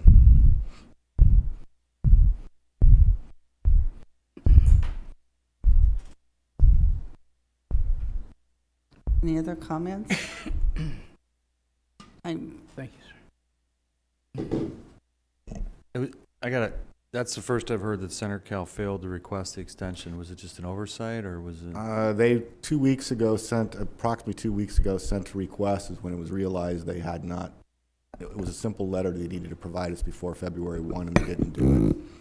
I assume it's a simple oversight. But in the past, it's not always been on CenterCal's part that we have to delay some of the things. I mean, we have missed some issues. We have missed some deadlines as well as a city. We missed deadlines as far as the financial piece. We asked for some extensions last summer, I believe it was. We did ask for some extensions, yes. Okay, I just want to make sure. All right. Well, I'm not in favor of extending it. It's been 5 years, and they had a contract in their hands once, and for reasons I don't understand, didn't sign it and send it back, so.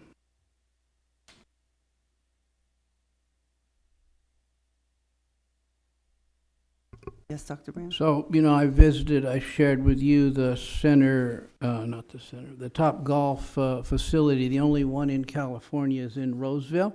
Been open about 8 or 9 months now.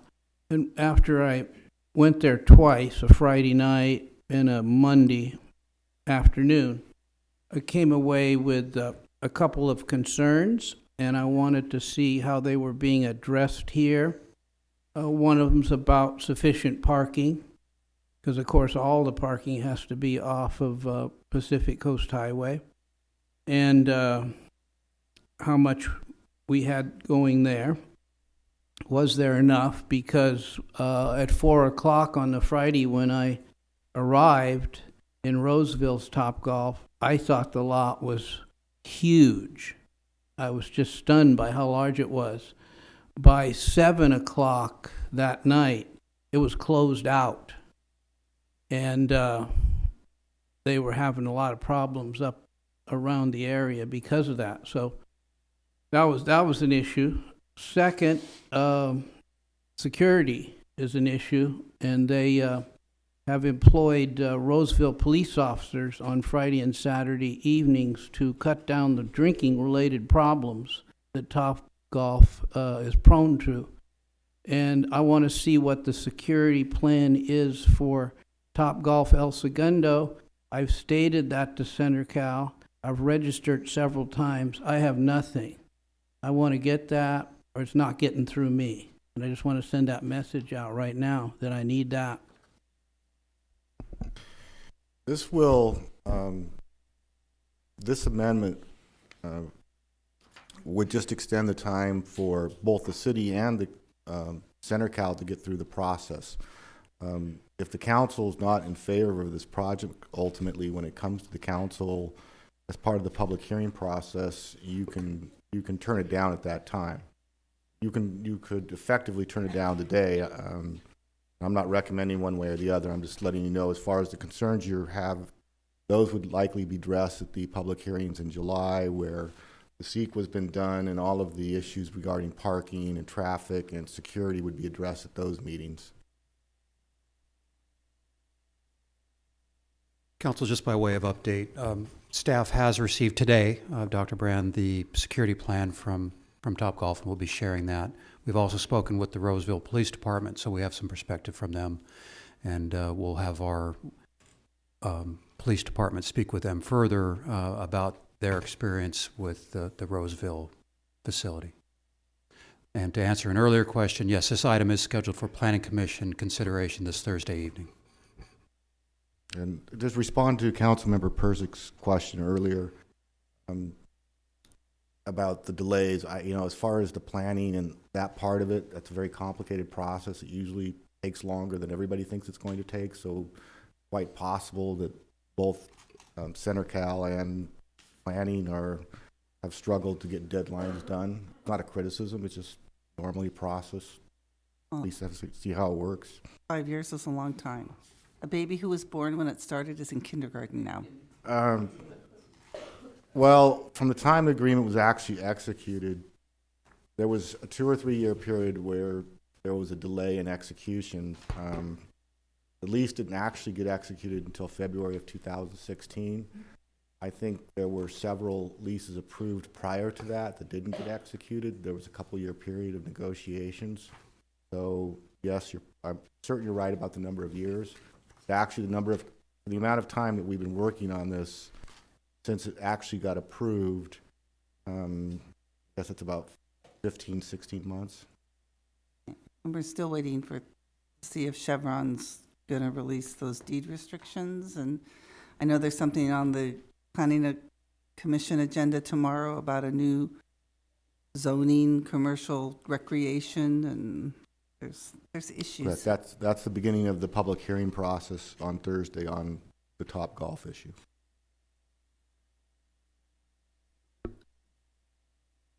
Well, I move to approve.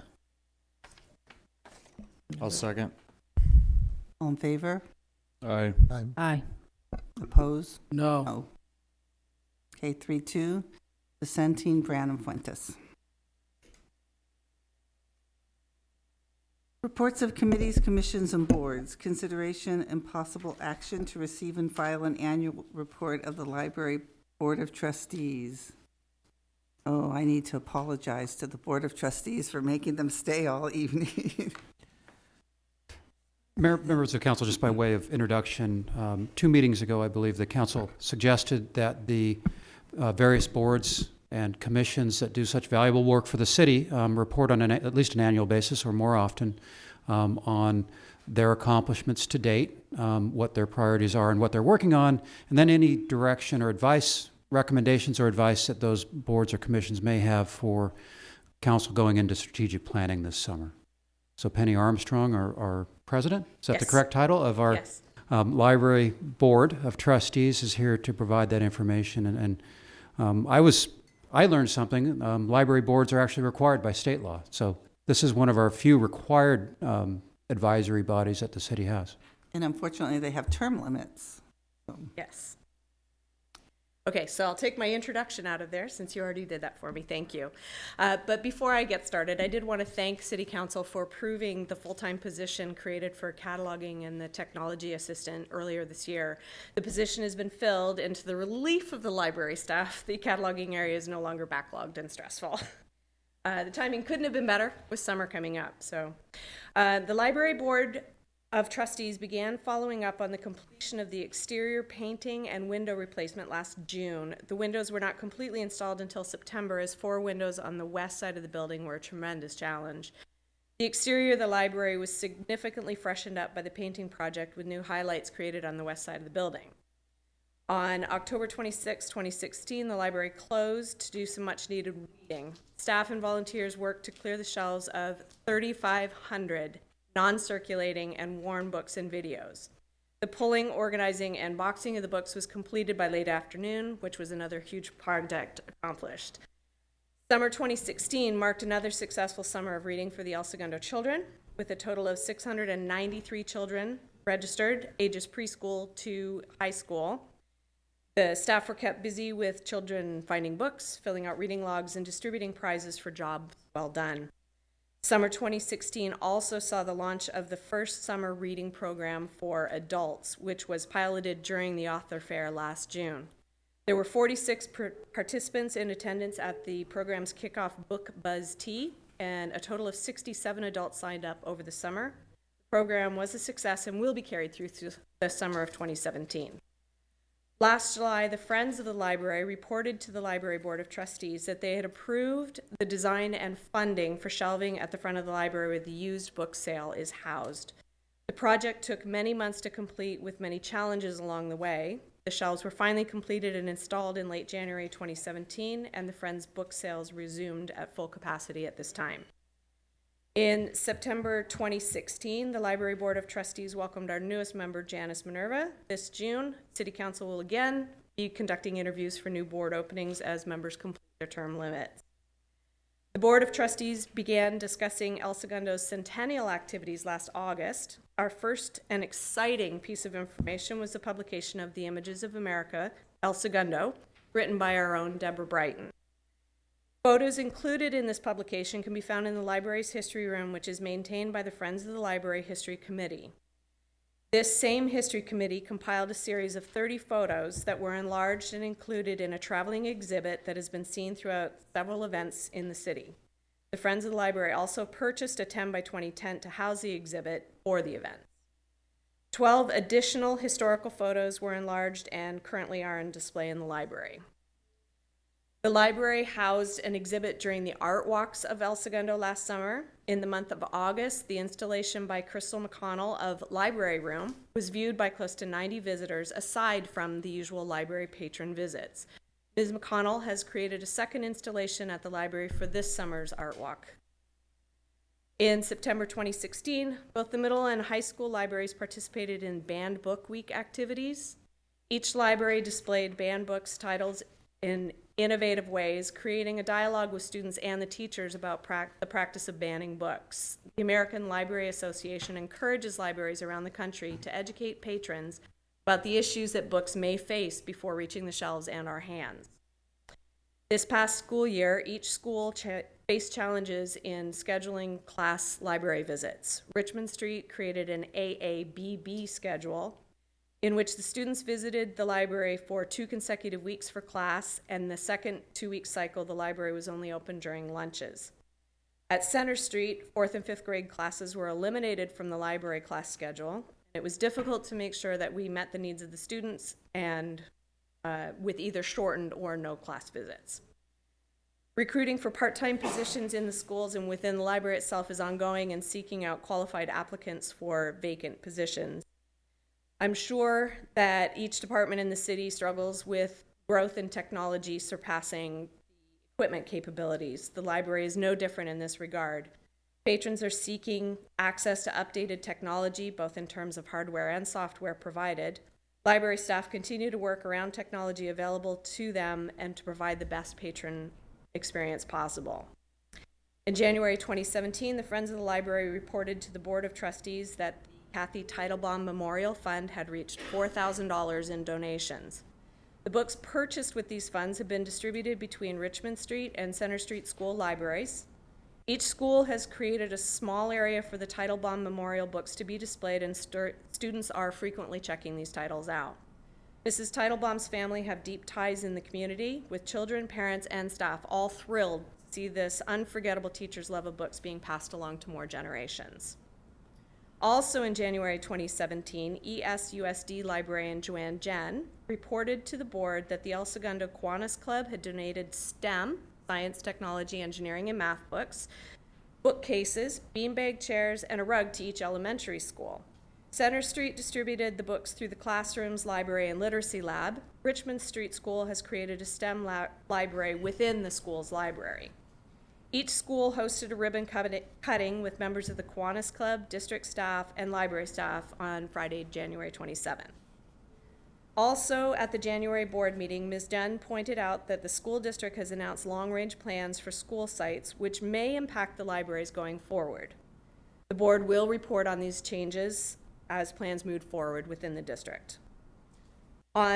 In March 2017, Deborah Brighton, the library director, requested members of the board create a subcommittee to explore the creation of a Wi-Fi technology zone within the library.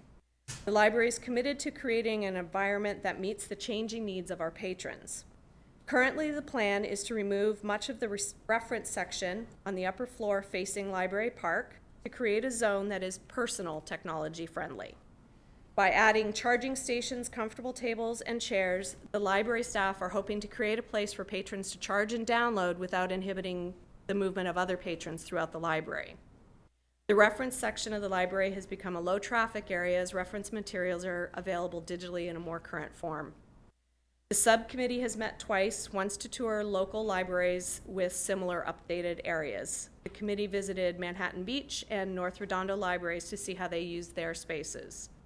The City Planning Committee has reviewed our space and is working on plans and budgeting for the project.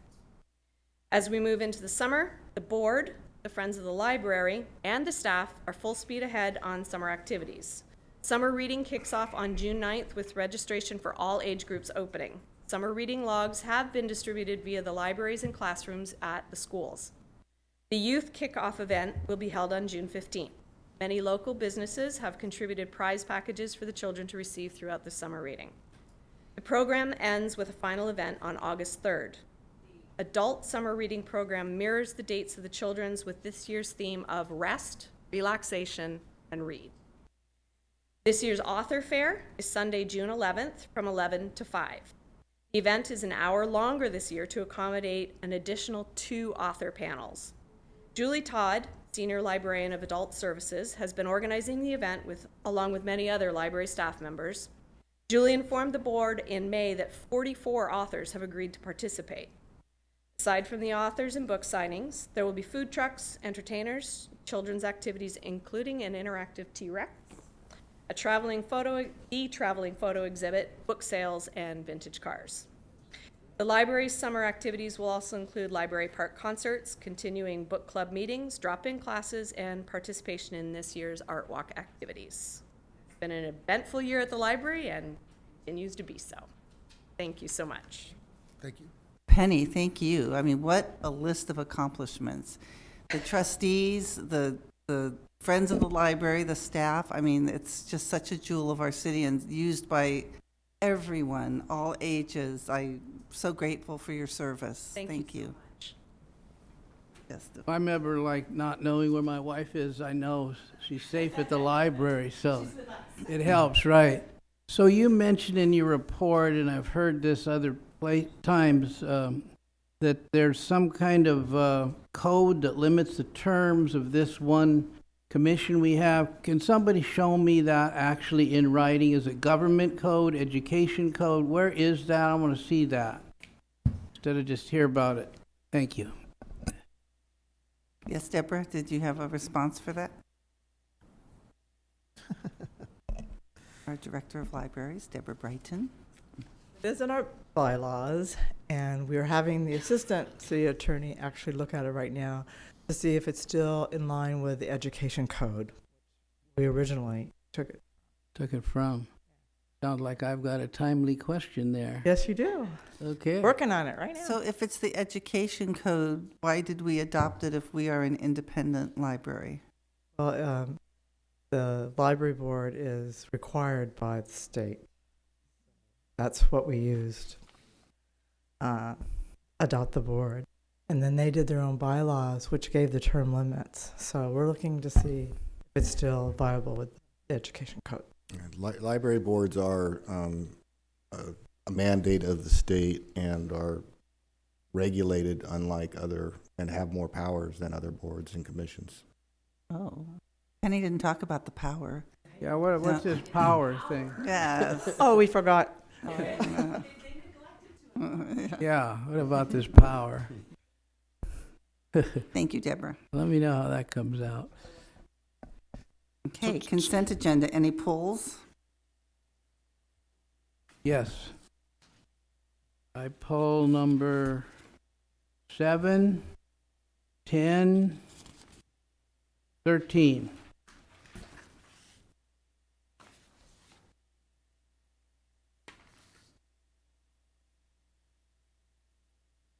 Poll the two that I was interested in. Any other polls?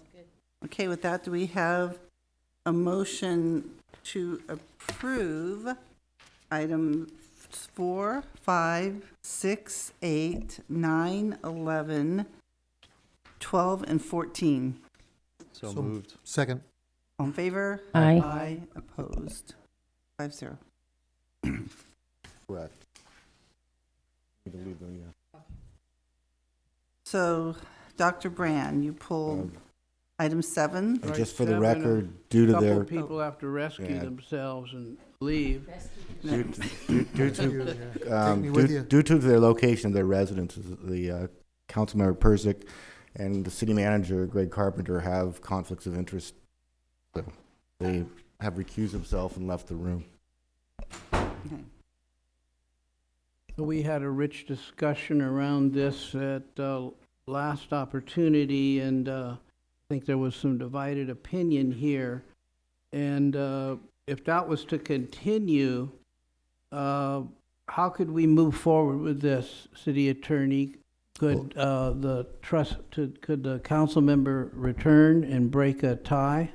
No, I don't know that it was actually, I don't know. It was introduced, and I don't know that it was a tie or not. So the appropriate action at this point in time is Go ahead with it. Yeah. go ahead with it. Yeah, okay. Well, I was fine with part 1 and part 3, but not part 2, establishing new parking requirements for new residential units, because I don't think it requires enough parking. But that's my common theme tonight, parking.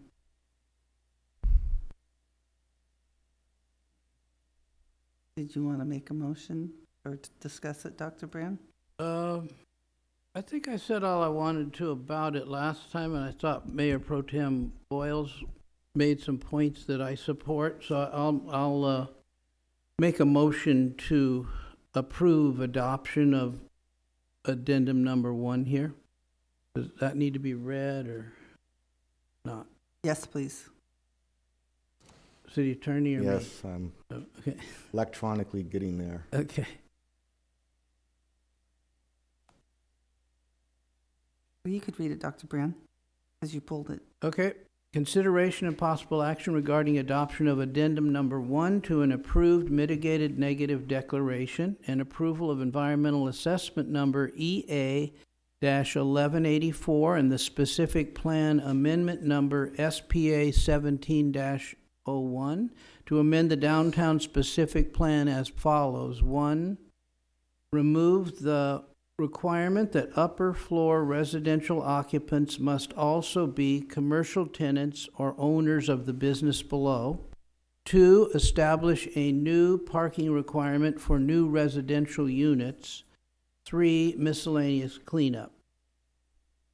You're adopting an ordinance, adopting amendment number 1 to an approved mitigated negative declaration, environmental assessment number 474, and amending the downtown specific plan regarding residential uses, and that's ready for adoption. I move for that. I'll second. All in favor? Aye. Aye. Opposed? No. Okay. You pulled item 10, Dr. Branham? We can get Carol back in now. Oh, yes, Carol.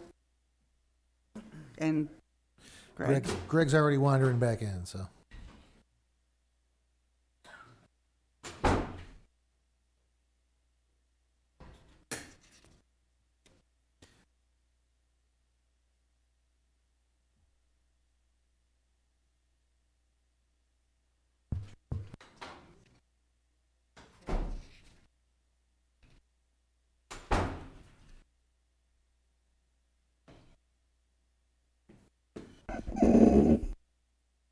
Okay, I pulled 10 because there's been quite a bit of written communication related to this selection of the lowest and most responsive bidder. Would you please read the item, please? Mm-hmm. Consideration and possible action to award a standard public works contract to FieldTurf USA Incorporated for the El Segundo Athletic Fields Turf Replacement Project. Project number PW17-10. So some of these communications have come in today, pretty late, and there's some substance to both the complaint and to the city's response, and I wanted to talk through that so we end up on good ground here, safe ground, and we can get this totally needed project done this summer. So apparently the two of the bidding firms are not on the same page, and the one firm that's filed the complaint feels that the playing field was not level, and explains why. No pun intended. Right. Okay, the two of us. So there's two companies, I only see one. Well, there's this spin, what is that called? Spin Turf. Spin Turf. And then FieldTurf. correct. And staff is here to supplement with facts and whatnot, but as I understand it, we went out to bid and originally were requiring the FieldTurf, but as basis for determining the lowest bidder, but the bid documents were amended to where either Sprint Turf or FieldTurf could be used in their base bid, and that allowed for more bidders, or at least more competition. Sprint Turf believes that the city was tilted towards wanting to use FieldTurf. The city's actions actually looked like it, for purposes of choosing the lowest bidder, it opened the playing field up. Now, there were a couple of other types of turf. Now, they didn't protest, but the city thought was not equivalent to FieldTurf. But the city did find that Sprint Turf was an equivalent, and so they allowed the parties to bid on, as the determination of who was the lowest bidder. They could use either turf, but Sprint Turf thinks that somehow that was still manipulated. That's, in a nutshell, what they believe has happened. Legally, And so their remedy is they want it rebid, and everybody applies to the same language, same specifications. well, and staff can address the specifications. I'm not certain if we rebid it based upon what staff did that things would come. I don't think they'd come out any differently, because staff looked at specifications and allowed for equal type materials to be bid on. You want to come forward and explain that? Good evening, Mayor, Mayor Pro Tem, council members. So maybe I can explain it a little bit better. So basically, I'm the financial city engineer. So I oversees all the capital improvement projects for the city. So originally we specified a product. It's called the Filters Prime Vortex as the base bid. So all equivalent. So that's what our intent is: give the city the best product with the best quality. But then as the bidding process progress, we quickly realize, that it's hard to find equivalent for the prime product. So that's when we decided to do an addendum to use a base bid as the filters Lund Prime, which is Vortex product, in which we also select the Springfield product. In this case, that's the company that's protesting. So their product is allowed to bid on as equivalent base bid. So they come in, it's a second lowest bidder. So and they had the opportunity to bid on the product, but it's a level play field that is low wrongdoing on the staff's part, because by allowing more competition, we actually try to introduce to make it more competitive field and to give a city a better product. So that's really, we work through with the city attorney throughout the process, and there is the city attorney found is also there's no basis for their protest. So, and this particular project, the timeline is very important because the soccer season starts in September, and now it's the June. So if we delay the project even for a couple of weeks, given the contract process and the lead time for manufacturing the product, yes, if we have to go through a rebid process, we will basically looking for next year, next summer, in order to redo the field. So that's the situation we're looking at. When are you planning to put it down if this is approved? In July? Yeah, July. We are really looking for, if we get approved today, we start the contract process tomorrow. So we are really looking for a late July starting date, and it probably takes a month for the construction to complete. So we are hoping to get the construction completed in late August to meet the deadline for the start of the soccer season. Well, the city attorney answered this bid protest, and then was in turn answered by SprintTurf as recently as today. So they're still at a place where they say that the process was not fair, and they're sticking with that right up to this minute. To feel it just isn't a competitive process. So I just want to be sure if we go forward, we minimize our chances of litigation here. Well, that was the intent when we responded back to them to explain how the process had actually gone from only allowing one type of turf to be bid on to allowing two, and they had the opportunity to be the low bidder. They weren't the low bidder. They're claiming that somehow in that process they were discriminated against, although I don't understand their argument on that, given that we opened it up to their product.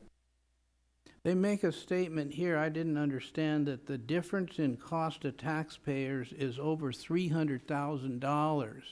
Where did they get that?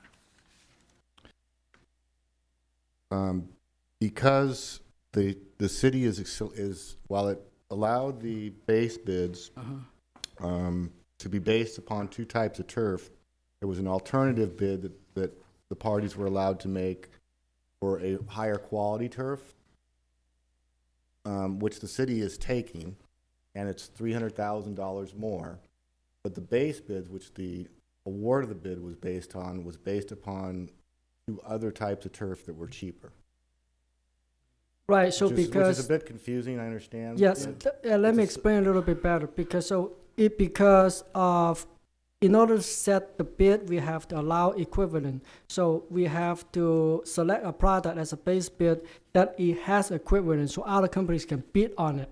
So at the same time, we also, the public charge and quote process also allow the city to have an alternative bid. So in case of, once a low bidder is selected, the city has the option to award the alternative bid to a better product. Then that product is it's not just selected by staff. It's a work process that's working with all the user group and the Parks and Recreation Commission's recommendation. So it's not something the steps that come up alone. It's a discussion with user group as well as the Park and Recreation Commission. So that's the process. So what they feel is now the city end up selecting a better and more pricey product. So, but there is nothing wrong in terms of procedure for the city to do that. Thank you. So I'm going to move a motion to approve. Well, hang on, good question, sir. Yeah. So I'm still not sure I'm following this right. So you had FieldTurf and SprintTurf, two companies, and they both bid on the project. And they both bid a base case bid, and in that base case bid, FieldTurf won. Correct. Okay. So now we're electing to go another route with another product with FieldTurf Higher grade. at higher grade. Mm-hmm. Now, has SprintTurf had a chance to bid against that or not? Or not? That's the question here, when, right? when we go out to bid, under the public contracting code, you have to select the basis for the bid. You can either go, the city can say, well, there's all these base items that we're going to use. If they want to make, before the bids are open, if they want to select an alternate, they have to state that before the bids are opened. So you have a right to choose one of the alternates after the bid's open, but you can't change. You have to say going into the bid opening what you're using as your base. And so the city said it was using as its base the ability to bid on both SprintTurf and FieldTurf, and those you have to abide by. We can't open a bid, give it to the lowest bidder, and then allow the other one to try to beat them. So basically, before we select the low bidder, we need to decide it's based on the base bid. So if the SprintTurf wins it, then the city will not select the alternative bid. We will just go with Springfield, the cheaper product. But that doesn't affect the bidding process. I think that's Well, I'm just questioning whether the SprintTurf they had the ability to submit an alternate bid, but they didn't. They did not. So they submitted a base bid only. Right. And we purposely make the alternative bid an optional, so not to exclude anyone to bid on it. So if they are able to propose a product that's equivalent to the alternative bid, we would have accept that as well, but that has to be done before the bidding process is concluded. So I guess I question why didn't we go back to SprintTurf and ask them for an alternate bid if we were going to go a different direction?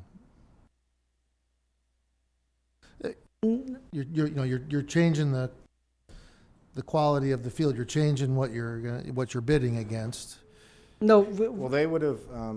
If the city could have, I suspect, if it could have just done this, you can't sole source product.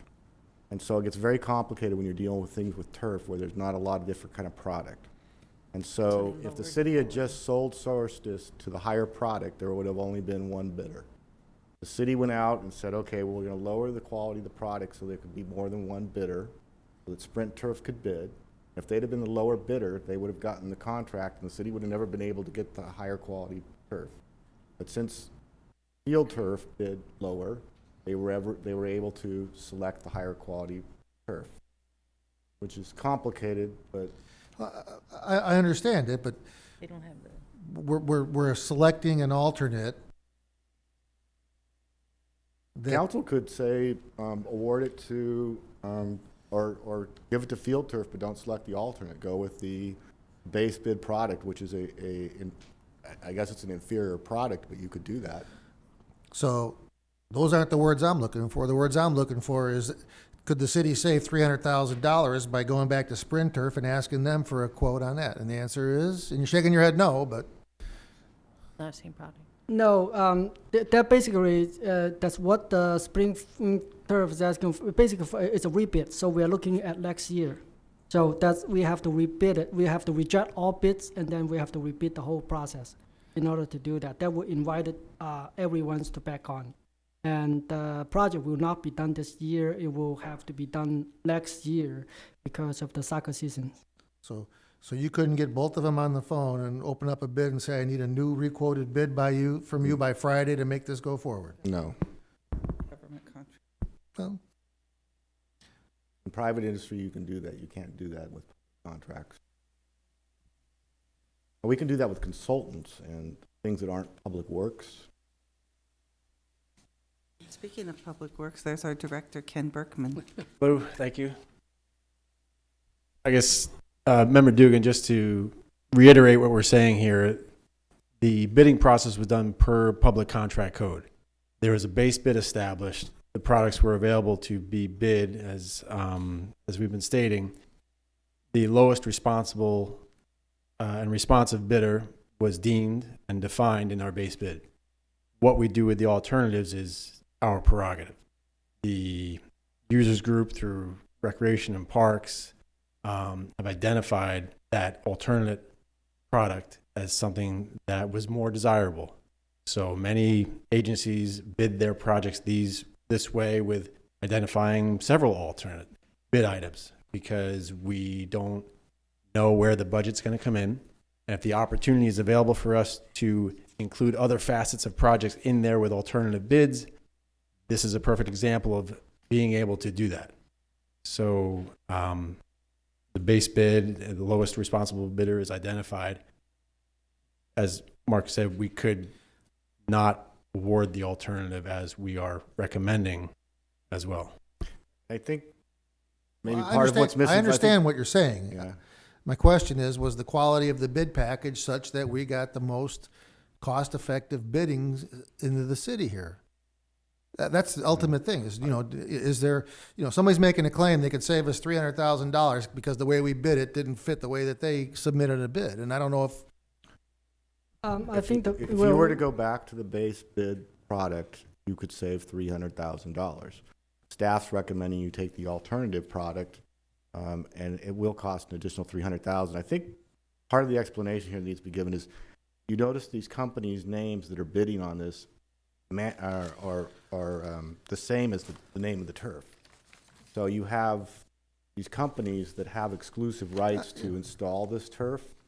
And so it's a little different than when we go out and pour concrete, where a bunch of different contractors can all go out and buy concrete that meets a certain grade. But with regard to installation of turf, these companies have the sole rights to install this different turf, if I've understood this correctly. So when we go out to bid, in order to get some competition in this, we had to find some equivalents of turf that were acceptable. So SprintTurf doesn't have access to FieldTurf's premium turf. So we bumped it down a grade for FieldTurf so that SprintTurf could even bid on this, because to make it competitive. So that's why I disagree with their point. We did make it competitive by finding their product to be as good. Now they could have, I hope that explanation makes sense. Well, I understand that. Do they have another product that's better in quality than what they submitted in their base bid? No, Nothing else was submitted. That wasn't my question. My question was, do they have another product line that is of better quality than what they submitted in their base bid? We don't know that. They can only submit, what's considered equivalent. So they could submit for the equivalent for a base bid, and they could submit for the equivalent for the alternative. So, All right, I understand what's going on here, but.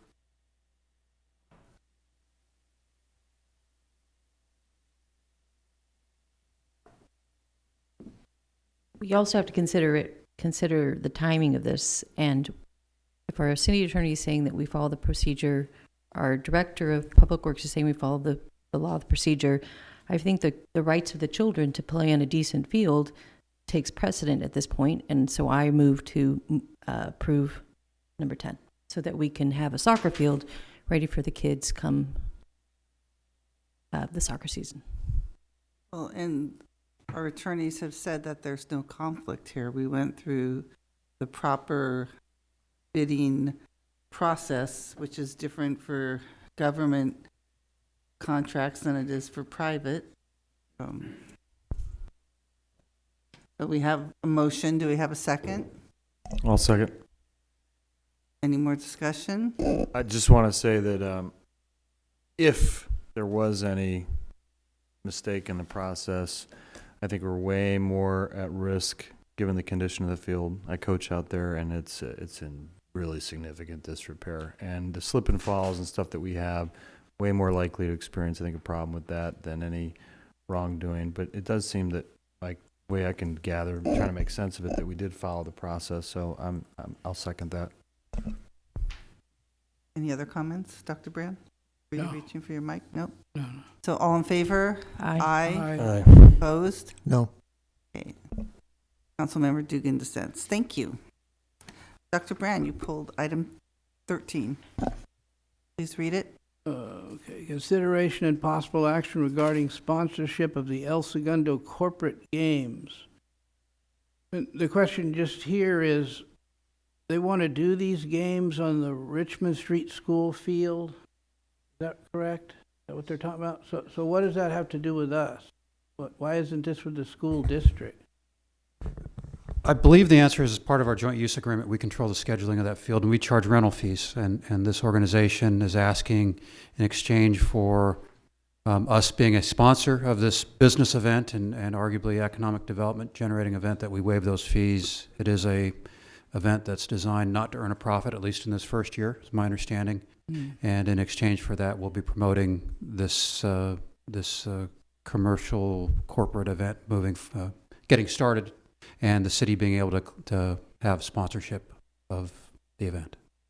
Okay, and this joint use, that's what I've asked to get more detail on a couple meetings ago, is what is the city doing in in-kind services now that we're not allocating any funding for the school district? Thank you. Move approval of 13. I just have one comment though on this, because I know in the recent history there was some with the PTAs were asking for waivers of fees, and the council were not at the time weren't open to waiving some of those fees. So I just want to make sure this is not a little bit of a slippery slope, that we're not picking and choosing who we're waiving fees for.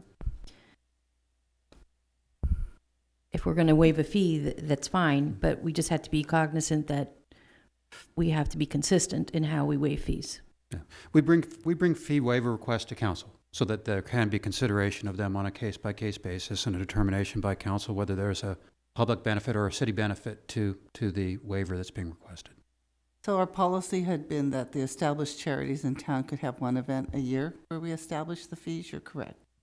And the others. And I was going to pull this because a year ago, June 23rd, there actually was a big kickball tournament with a lot of companies in town and all over, and it was at the Raytheon field.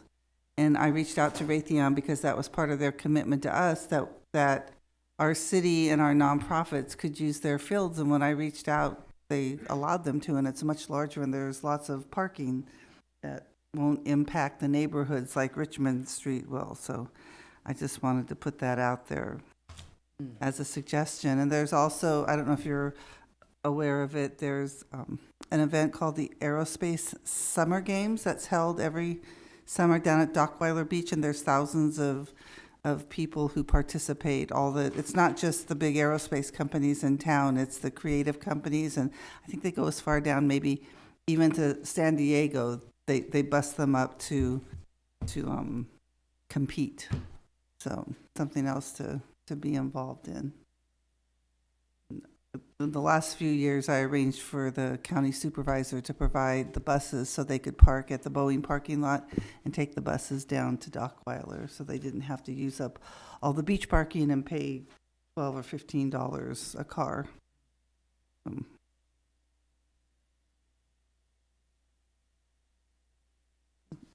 So can I just get clarification? So is our current policy that nonprofits get one waiver of a fee?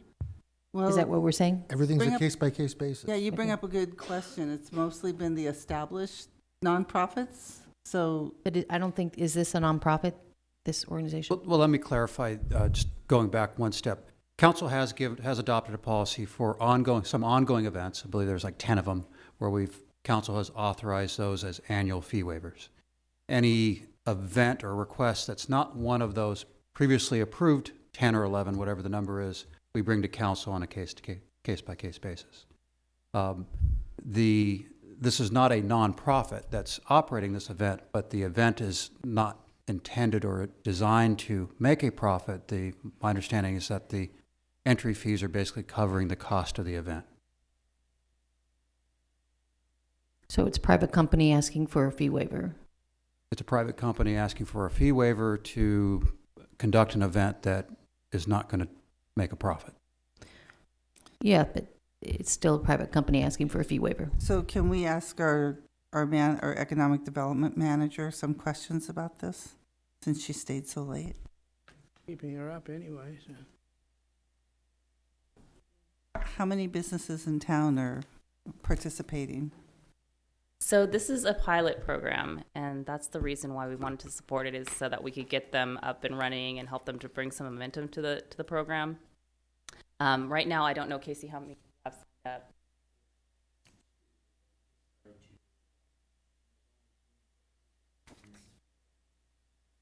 And are they all from El Segundo, or?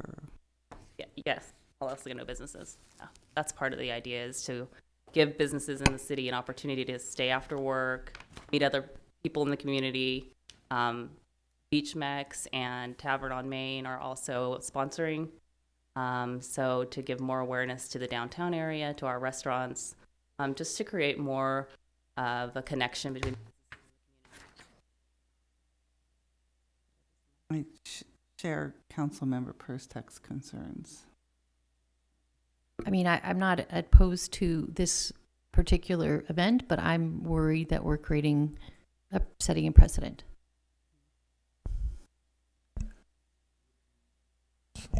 Would the event prevent another group potentially for using the field and paying that $540?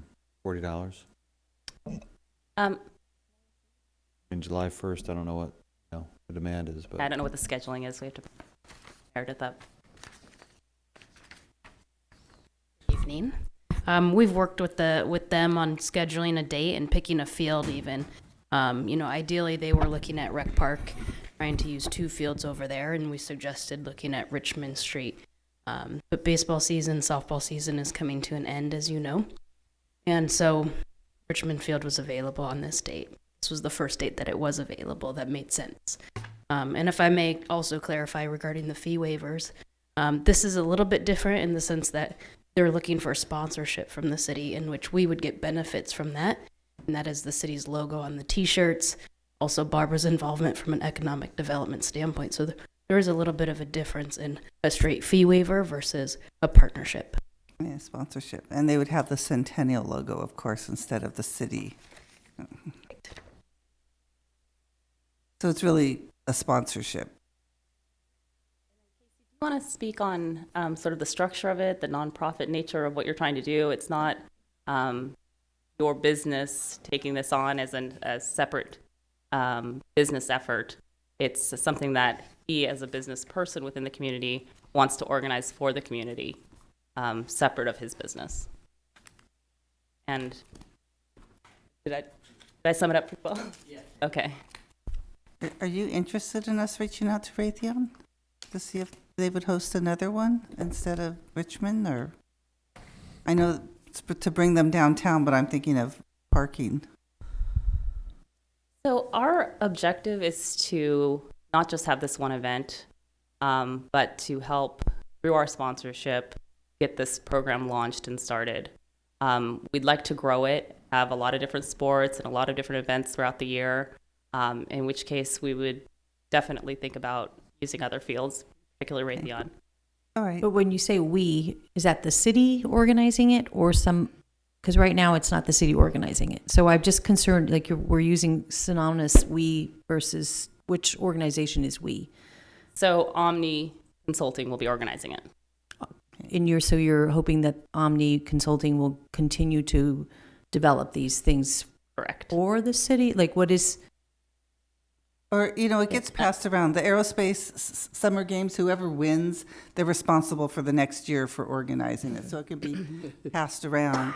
And I'm certainly in favor of bringing businesses to town and also just to build that village feeling. What we've talked about, again, I go back to what Dr. Lucy Jones said about the neighborhoods who survived Katrina were the ones who built floats, because they worked together and they were friendly. And I see the benefit of having having businesses compete together on a friendly basis. And if they come downtown and spend money, that's even better. So, I do see it as an economic development initiative. So I think it's a great idea, and the fee waiver is completely appropriate. Let's get these people in and let them have some fun on the park. That's what they're for. That's what the parks are for, is to be used. So I'm all in favor of this. I have a motion on the floor, correct? I don't remember. It was a while ago. Yeah. I know, Second. that's why I'm bringing it back. Second. To remind y'all. Okay, so all in favor? Aye. Opposed? 5-0. No, I'm a no. Oh, no, sorry, I didn't hear it. Can I make a comment, Yes. Susan? It would be, Barbara, if you could come back with, anytime, I sponsor something, it's a defined package. What am I getting for that? I would love to see what the city is getting, how much exposure, where's our logo placement, how many eyeballs, all that would be good So to an see. event recap. No, I think in advance. In future. Advance. Okay. What do you expect to get, and then what actually happens? Be great. So what we've discussed is that our logo would be on the invitations as a sponsor of the event, and that our logo would be featured on all the T-shirts that are included in the, for all the teams who are participating would have a T-shirt of a different color with our logo on it. Okay. And she talks about some of it in the staff report, the exposure. So, thank you. Thanks, Casey. Okay. New Great business reports. City manager. Mark, do you have a report? Can you go first while I get this thing on? Sure. City attorney. Yes, update on SB 649 regarding the small wireless facilities that the council sent in a opposition letter to. It's still moving forward at a rapid pace. It's expected to probably pass. It doesn't seem to be getting any, it's getting opposition from the league and from the cities, but from the businesses, it's got a lot of support. I should have to the council at either the next meeting or the meeting after that, the drone ordinance. And finally, just to let the council know, my office is working along with the planning staff on a development agreement for Plaza El Segundo to help them deal with some of the, to help them broaden uses there to deal with the brick and mortar issues that are facing the country right now. Yes. Thank you. Mayor, can I ask a question? Yes. Of the city? Mark, are we going to get an early look at that drone ordinance? I can get that to you, yes. Thank you. So, Mayor, members of council, I know that we have been receiving a number of concerns and complaints about roadway construction that's going on next door in Playa del Rey in the city of Los Angeles and in the Westchester community. And that was why I sent Ken Berkman to a community meeting tonight where there was information shared, and Ken is now here and can share that update. But just by way of background, the city learned, quite by surprise, about 2 weeks ago that Vista Del Mar was being restriped from 4 lanes to essentially 2 lanes of traffic, along with parking, diagonal parking, and some parking access way. We further learned that not only was Vista Del Mar being restriped, but portions of Pershing Drive, portions of Culver Boulevard, and portions of Jefferson Boulevard are also either have been or are in the process of being restriped from those areas where there are 4 lanes to be 2 lanes. And the purpose of this really is an effort by this community's part, Playa del Rey and Westchester communities, to provide safer streets, to slow down traffic, to make it more pedestrian safe and friendly, and to provide bike paths and better beach parking. So those are their objectives. My understanding is that the Vista Del Mar component is a more permanent plan in the City of LA's mind, whereas the Pershing Drive, Culver Boulevard, and Jefferson Boulevard projects are being proposed as pilot projects.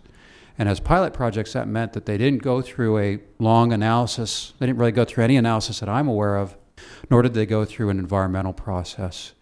Vista Del Mar also, to my understanding, did not go through an environmental process because there is a bike lane. There's a specific state exemption in the California Environmental Quality Act for projects that incorporate bike paths.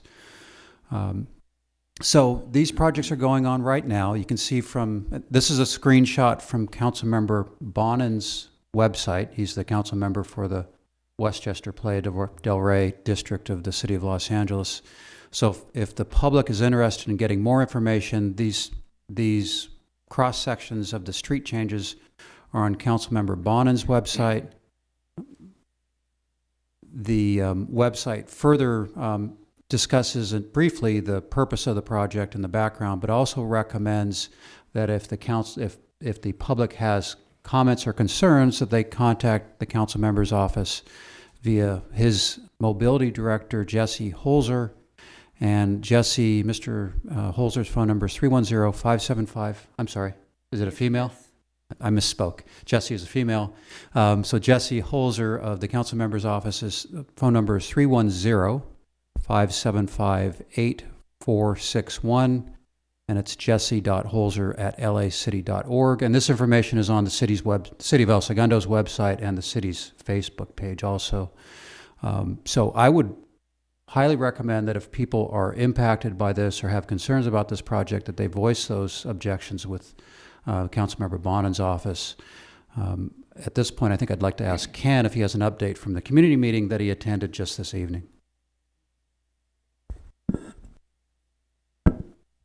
Thank you, Greg. My head's spinning a little bit from that community meeting, but it was helpful. It was contentious. It was well attended. Greg had all the facts right about the way it was presented. I think I would add the Assistant General Manager for LADOT, Dan Mitchell, was there and did the main presentation on the background and the reason for the project and what the plan is going forward. He is someone that I personally spoke to a couple days ago, and specific to Vista Del Mar, to cut to the point, is that was a response by the city to the loss of a $9.5 million lawsuit as a result of a pedestrian fatality that occurred at midnight. A lot of the comments focused on very much so the lack of outreach and communication. As a matter of fact, one of the Westchester, the Playa del Rey board members said the way I found out about this was through El Segundo's, what's our network? So that's the way they found out about the parent network. Thank you. So the primary objective that resulted in the motion was to ensure follow-up, how the studies they formed an ad hoc committee that's going to follow up with the city, the councilman's office on this, to follow up on what they said was going to be a 3-month, 6-month, I think 9-month study, and see how cut-through traffic, how volumes, how speeds, how pedestrian safety has been impacted. So we can all keep track of that through the office as well, and I'll certainly stay in touch with LADOT and provide updates as they come through. There was one differentiation. I think it was true, the Pershing, Jefferson, and Culver projects are pilot projects. This was essentially what they called an emergency project, and it was just put in place. So I think from the tone of the meeting at about 2-1 on the comments, that's what people were most upset about, that there was no opportunity for anybody to comment and provide input on alternatives, including the board members themselves. So, Ken, did they address that, as Greg said, they were allowed to do this without any notification or EIRs or anything because they were putting in a bike path that was supposed to be part of it. But then for Vista Del Mar, there is no bike path. There's a buffer, and it can't be a bike path because it would only be in one direction, and there's a bike path probably 100 yards away. Right. So that point was made about a bike path being 100 yards away. Vista Del Mar specifically, Dan Mitchell said it's an emergency project. We, what's the words I'm looking for? We did the initial study, and that resulted in a categorical exemption to CEQA, is what he told me. And with regard to proper authority from the California Coastal Commission, as long as they provided, they didn't remove any parking, which according to them they did not. They took the east side parking and basically doubled it on the west side, that the Coastal Commission was okay with the project as well. Well, this has been ongoing. I'm sure everybody on the dais has received emails. I've had maybe 3 or 4 phone calls and telecons and meetings with the South Bay City Council of Governments, the mayor of Manhattan Beach, the mayor pro tem of Hermosa Beach, and Greg was involved in that, and Ken, you were at another meeting, but I know you've been doing a lot of footwork on this, as has Greg, so we're engaged and we're trying to come up with a solution. Thank you. That's all I have. Okay. Thank you, Greg. City Clerk? Just to let you know, I won't be at the next meeting. My daughter is graduating from the University of Oregon. Congratulations. Go Ducks. Go Ducks. Our city treasurer is not here this evening. Councilmember Bram. So yesterday we had the kickoff meeting of the PERS Pension Study Committee. Joe Lilio provided most of the leadership there and the introductory input about how the system works and what some of our potential options are to put the city in a better position with its outstanding liability. It was a good turnout, except from 3 of the associations were not present, and I hope that they will be the next time, because in establishing this committee, the idea was that the employees would come to better understand how the system works and the resources that the city is putting into it and will need to put into it going forward. And we're meeting again the second time this month. So got off to a nice start. There were lots of questions asked and answered, and follow-up to do. I was thinking last night, my time here on the council this second go-round, this may end up being the most significant thing that I'll do, in that it's such a serious problem with public agencies all across the state. If we can take some kind of actions to put ourselves in a better position financially, that will be a great gift to the city. So I was really happy that I suggested and you supported getting this conversation underway. Thanks so much. Thank you, Dr. Brand. Councilmember Perstuck? Yes, I just want to congratulate the Center Street School for the successful ice cream social, and thank you to the El Segundo Police Department for scooping ice cream. I know they've been doing it for many years now, and it's a great give back to the community, so thank you very much. I also want to congratulate all the graduates from Eagles Nest to all the way up to El Segundo High School. A lot of kids are graduating this time in the next couple of weeks, and so congratulations to them as they go on to their new futures. And I also want to thank everybody who participated in the Marathon Tech meeting yesterday. The tech committee met with all of the directors and some of the staff to basically develop a roadmap for all the IT projects that are on the horizon for the city, of which there's more than 50 of them. So we created a roadmap where we can now plan strategically on the implementation of IT going forward. So thank you for participating in that, to the tech meeting for volunteering their time and their expertise, and for the staff for sticking with it and making sure it happened. So thank you very much. Thank you. Councilmember Dugan? Yeah, I just want to share that the Hyperion plant invited the city officials and employees to a tour of the facility on May 18th, and I was able to attend that.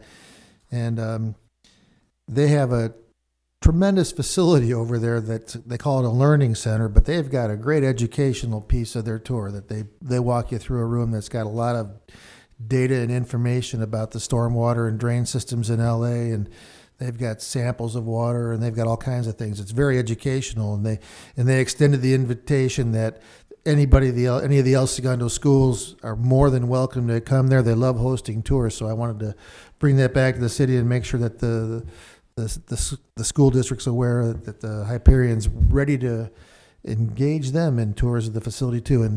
And I'll be honest with you, I was impressed with the cleanliness and the operation of the facility. They've got a very tough job over there, and there's a lot of people that take it very seriously and do a good job of managing it. So I was very pleased and glad to attend. That's it. Thank you. Mayor Pro Tem Boyles? I want to start off by congratulating Beto. I apologize, I don't have his last name, but he just got promoted to supervisor. I know Moreno. What's it, Moreno? Moreno. Beto Moreno, longtime employee, right, like 30 years, is that right? And he just got promoted to supervisor in Ken's Department of Public Works. Congrats. He also just got an award for Employee of the Year, so that's awesome. We had a great beach cleanup, and I've been involved for many years. It's a great event. NRG has always hosted it in conjunction with Kiwanis. Kiwanis was well represented.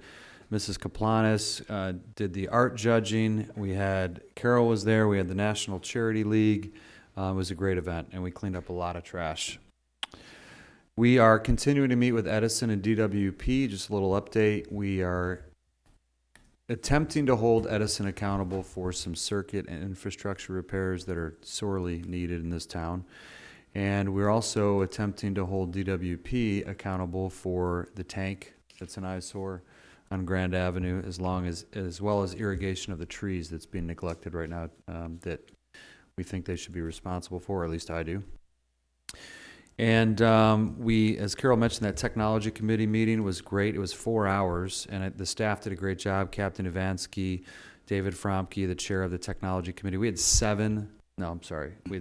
We lost one technology committee member recently, but we had 6 volunteers, El Segundo residents and or business people that spent 28 hours collectively of their time prioritizing the 52 projects that the city is contemplating. And all the department heads participated with at least one other person. I thought it was a great event, and it'll help us as we go into strategic planning. So I appreciate that. And then Friday, further to Dr. Brand's point, I'm on the transparency, I'll get this right, Governance, Transparency, and Employee Relations Committee for California League of Cities. We have a meeting in Sacramento Friday, and on the agenda, which I didn't realize when we were in our meeting, is this very topic of the pension. As I mentioned a couple months back, of the 50 or so agencies that were represented at the last meeting in Sacramento, the vast majority have the same concern as one of their most pressing financial concerns. So I'm sure there'll be some discussion and hopefully some strategy that result from that meeting Friday as well. That's all I have. Thank you. Thank you. Let's see, tomorrow I am attending the Regional Coyote meeting at the South Bay City Council of Governments. I don't know if anybody else here is attending, but just because we haven't seen the coyotes recently doesn't mean they're not out there. This is the season where they're in their dens with their pups, so I encourage everybody to still be coyote unfriendly and keep your trash covered and your pet food inside and your pets inside, because it's about that time of year. I was honored to attend the Los Angeles Air Force Base change of command. General Samuel Greaves relinquished command of the base to General John Thompson. So we welcome him and his leadership and look forward to forming another very tight relationship with him and the Air Force Base. Also last week, I had one of my favorite things to do. The Richmond Street third graders came to City Hall.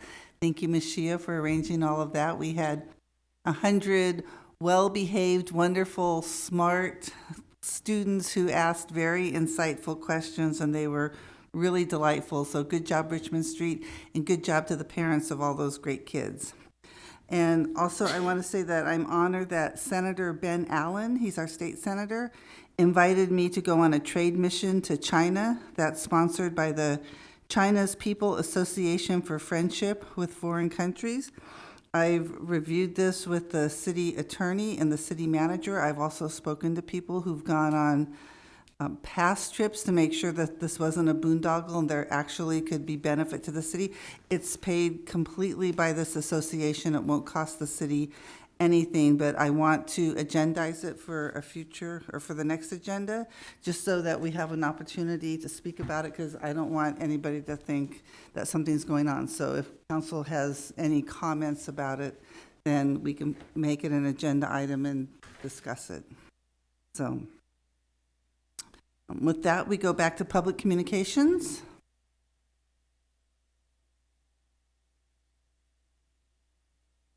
Seeing no public communications, we will close any council comments to the no public communications. Okay, well, we are adjourned at 10:12, and council is going to go back. We're going back for an interview discussion. But no, it's not closed session. That's why I adjourned. I spoke to the city clerk. No, we weren't closed. We're going to go back and get an update. That's why we were going back. We're not. I have closed session. You have closed session? Yeah. Oh, okay, then we're going back to closed session. I didn't remember that part. I just remembered our part.